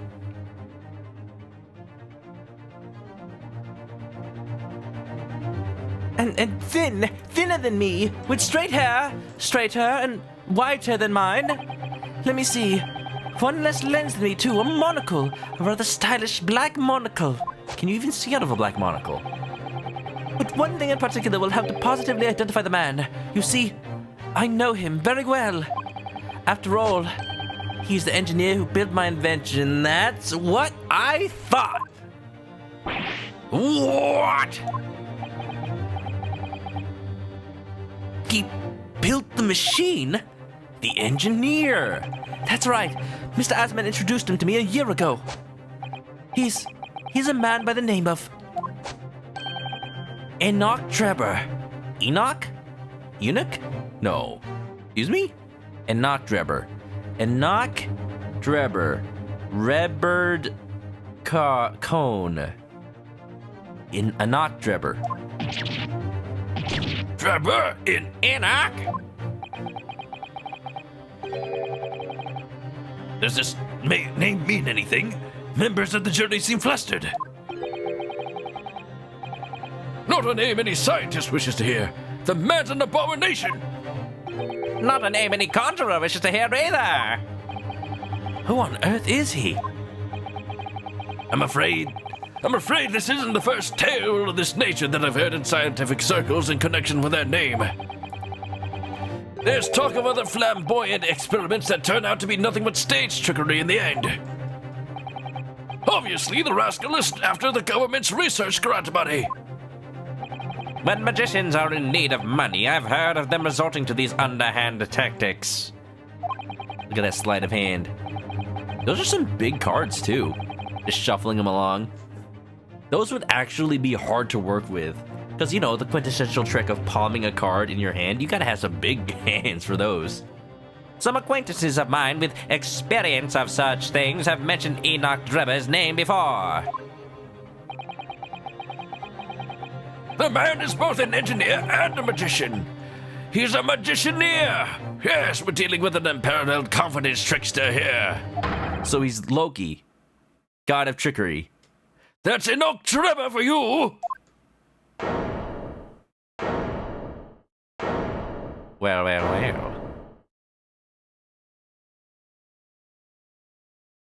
I can't wait to see the man. Is he nice? When you had lunch? Nice, what'd you have? Hope it's good. Also back at work. No problem. We're probably ending pretty soon, actually. I feel a recess and or change of day coming on pretty soon. I'm a magician. Your clothes are red. I'd tell you if I wasn't colorblind. I don't think they are. I think they're gray. So it's true then. My invention, my great machine, it was just a grand illusion.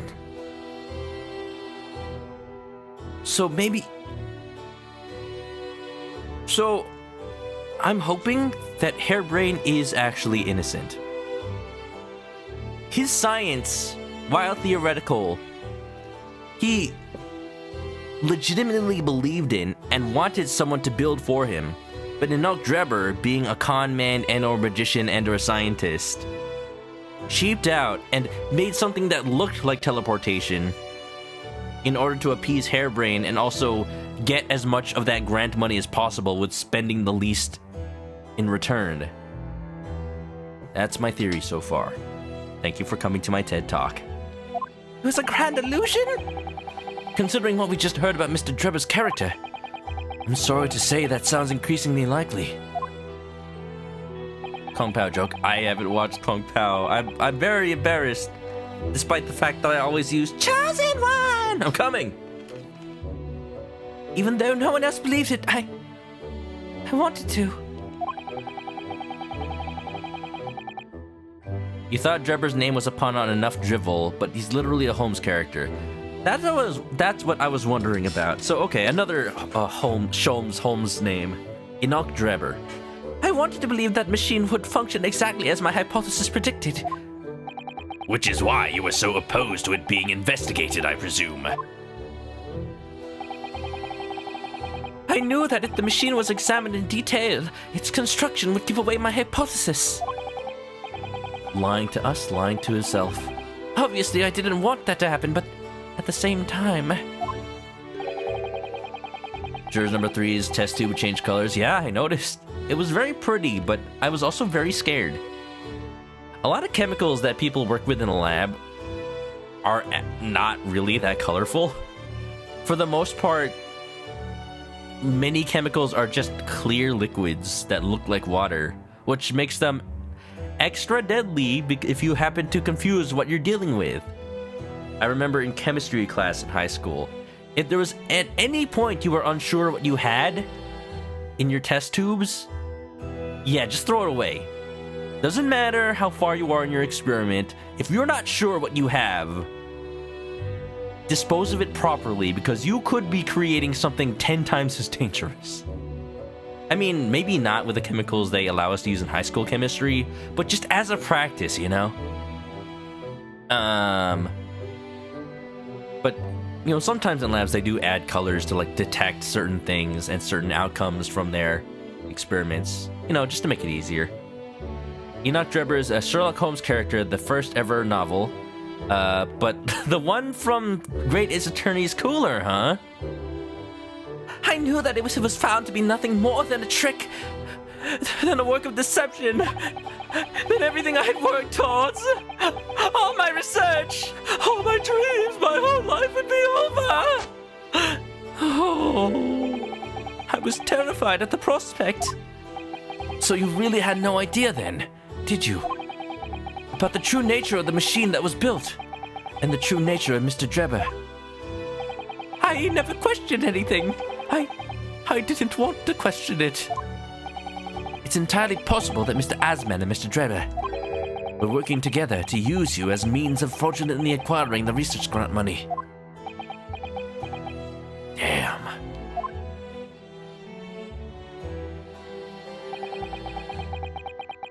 When I announced my invention to the crowds that day, it was the finest moment of my career. I pulled all the levers and turned all the dials, even the right lever, despite what Yzma may say, in exactly the way Drebber had described. When the smoke suddenly started billowing out, I panicked. I didn't know what was happening. A man of science not wanting to question things.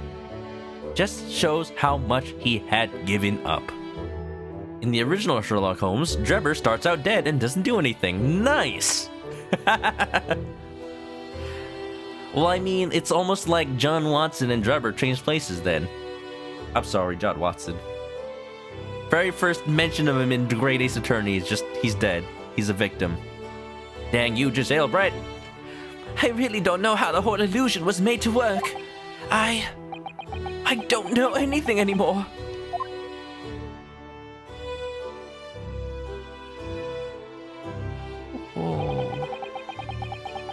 Oh, poor thing.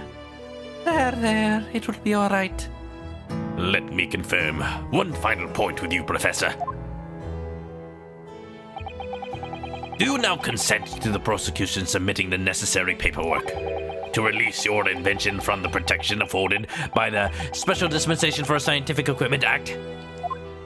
If that means I can stop saying that act's name, then yes, please. Yes, please. Go ahead. I'm very, very sorry.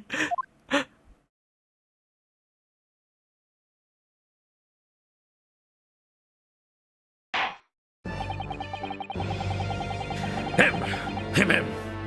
It would appear that we shall have to suspend proceedings for the remainder of the day now. Lord Venziques, my lord, the court has newly been made aware of another party whose involvement in this matter is critical. Yes, Mr. Drebber. Gather information about the man, if possible. I should like him served on a platter. Well done. With a subpoena. With pleasure, my lord. With pleasure, my lord. Serve this chicken. What's up, Rav? Now, counsel for the defense. Yes, my lord. Please do relax. It's not good for your back. When we reconvene, I shall be looking for one thing, and one thing alone from you. Evidence that the defendant is innocent of the crime for which he presently stands accused. I understand. You miss Eggert Benedict. I miss him too, Nameless. Hands down, one of my favorite characters from the first game, and not just because his name was Egg.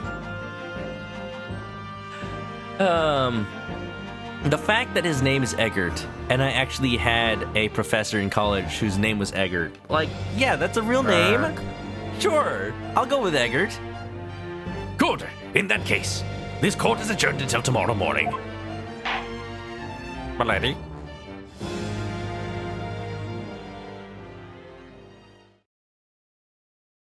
Sweet. Oh, there's more?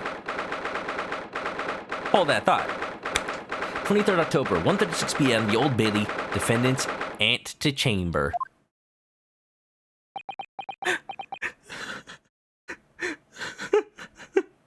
Hairbrain, you okay?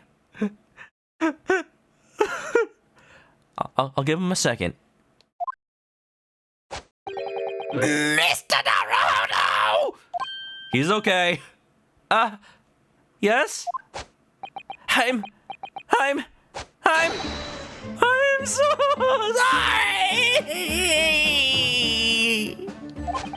I was wrong! You were right, I tricked you! You trusted me, I dragged you into my mess! Oh, how did it ever come to this? I'm so sorry!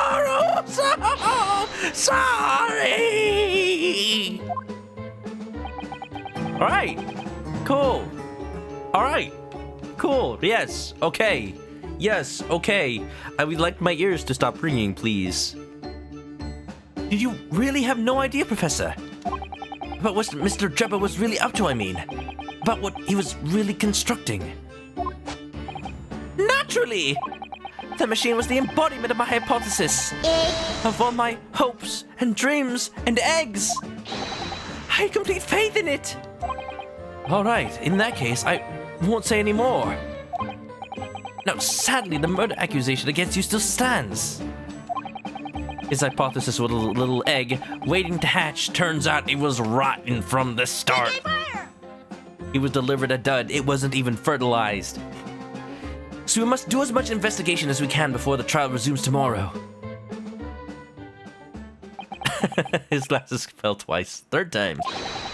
Well, thank you for doing so much for me. You're welcome. Susato, first of all, when did you get back? Second of all, how you doing? Looking as amazing as ever, I see. I'm so sorry for arriving late this morning, Mr. Naruhodo. Kept you waiting, huh? Arriving late? Didn't you receive my postcard? I wanted to let you know when I'd arrived. Postcard? When? Where? Postcard? What postcard? I hid it from you, Runo, so we would be surprised. Iris!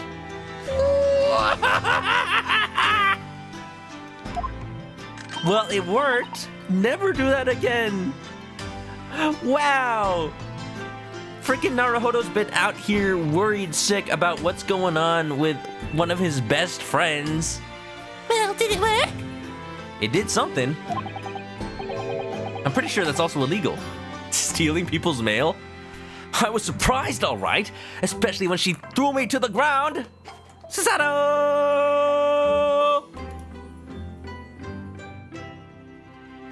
Das! Oof. Man, I should make that a thing. Susato toss redemption and it just flips the screen like this. Oh dear, I'm so sorry. I was just so happy to see you again that it sort of slipped out. Maybe we could stick to more traditional displays of emotion in the future. Susie's train was late into London, Victoria this morning, you see. But we made the coachman really whip the horses hard so she didn't miss the whole trial. Poor horses. I was watching from the gallery for a while, but in the end, I'm afraid I couldn't contain myself. Well, I'm glad you didn't. Glomping is traditional. Well, sorry, this anime doesn't take place in the modern day. Oh, Having you at my side in court gives me the strength I need to win. So, I'm, delighted to see you. Back in London. oh, you're too kind, Mr. Naruhodo. I'm delighted to be here. Oh, just hug already. Gosh. I hope I can continue to be of service to you. Of course, so... What's brought you back? Did Professor Mikotoba not protest? You don't beat your homies up when you reunite with them, especially not after seeing them for like 8 months? Come on, Naruhodo, let's go. Let's save all that conversation for when we're back at home, shall we? You know, I made up one of my most special plans ever for this special occasion. Oh, Iris, how wonderful! I can't wait.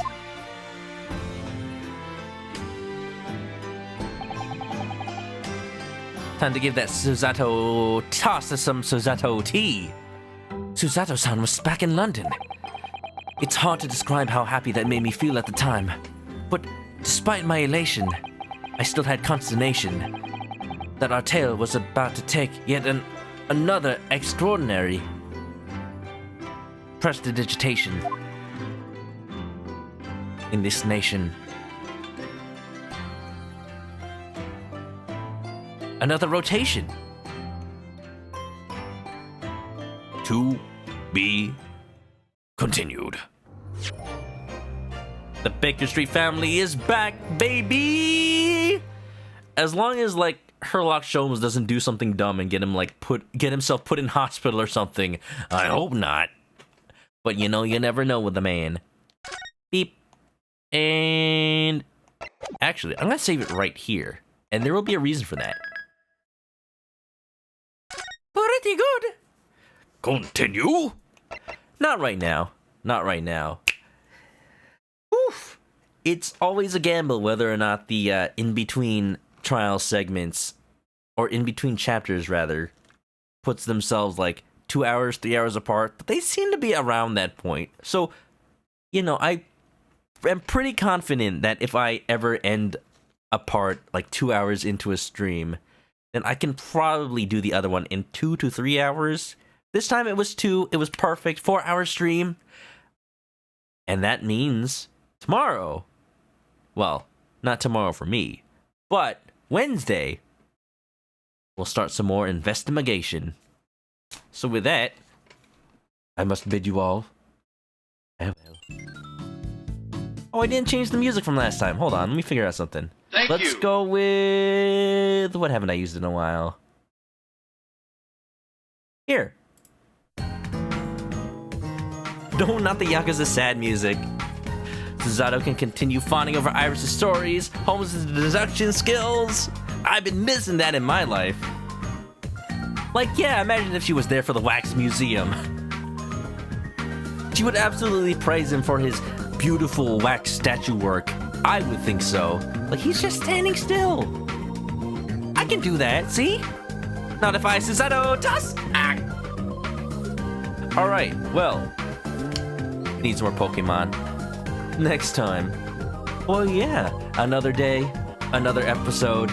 Not another episode, but another chapter. And I can't wait for the next part. Y'all, let's not delay too much. Let's just say thanks for being here. Everybody, I don't think there's any art for tonight, so I'm just gonna say Shows is still at the Wax Museum. Well, he's actually investigating. Let's hope he comes back with some good information. We'll probably hear it next time. Thanks for streaming. You're welcome. You did have a piece of something related to the spell. Oh, Wendy, did you make more progress on your drawing of Miss Esmeralda? Different from last time? Ooh. Well, if you'd like to share, just let me know. Or if not, it's up to you.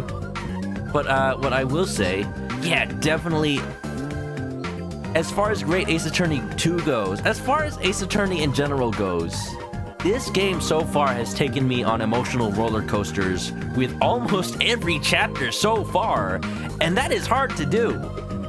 That is actually hard to do. I feel for every character introduced, even if they are comic relief, even if they are the likes of Professor Hairbrain.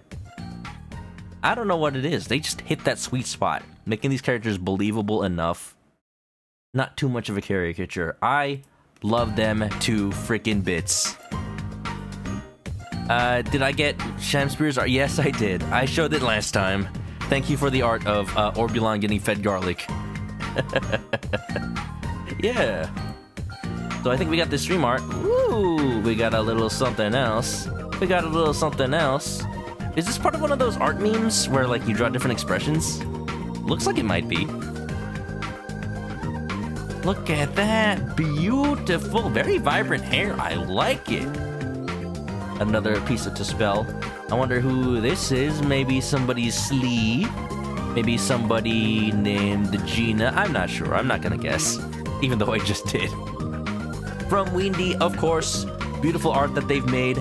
I absolutely love every time they show me something wonderful. And yeah, you've definitely hit this one out of the park. Look at this. What is she looking at, I wonder? Looking at this little sick chicken up in the corner? She's looking at this UFO? Good stuff. Always as well. I love it. Thank you for sharing, Weendie. That's one of the things that I've been excited for playing this game. Returning to this world, meeting the new characters, even if they're pretty witch ladies. Especially if they're pretty witch ladies. Can we see William's piece again? Do you really want? Okay, I guess. I guess it's a little more relevant to today's stream. Orbulon be like, I would like to play more micro games. Give me a present. eat this garlic, you little shit.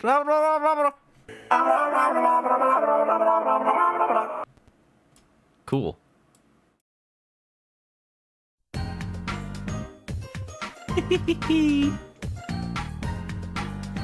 And now the witch is looking at ManokAdobo.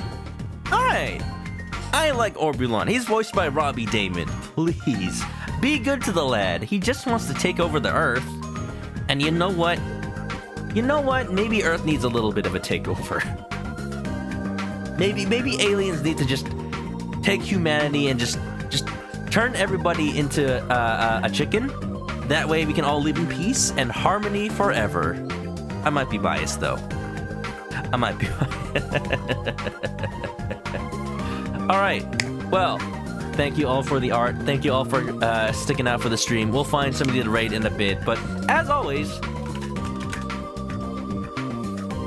thank you for being here. If you want to catch the next part on the YouTube VOD, go follow that channel, or follow me on Twitch to catch me when it's live. Next time will be Wednesday, but as always, I'll be recording a little piece of an escapade for to fill in the gap tomorrow. I promise I'll also actually make the schedule. I meant to do that before stream time. And yeah, Discord, Twitter, links there, as always. And I'll catch you around, okay? If you need to go to sleep, I will let you. Have a good night, y'all, and stay clucky. Bye bye.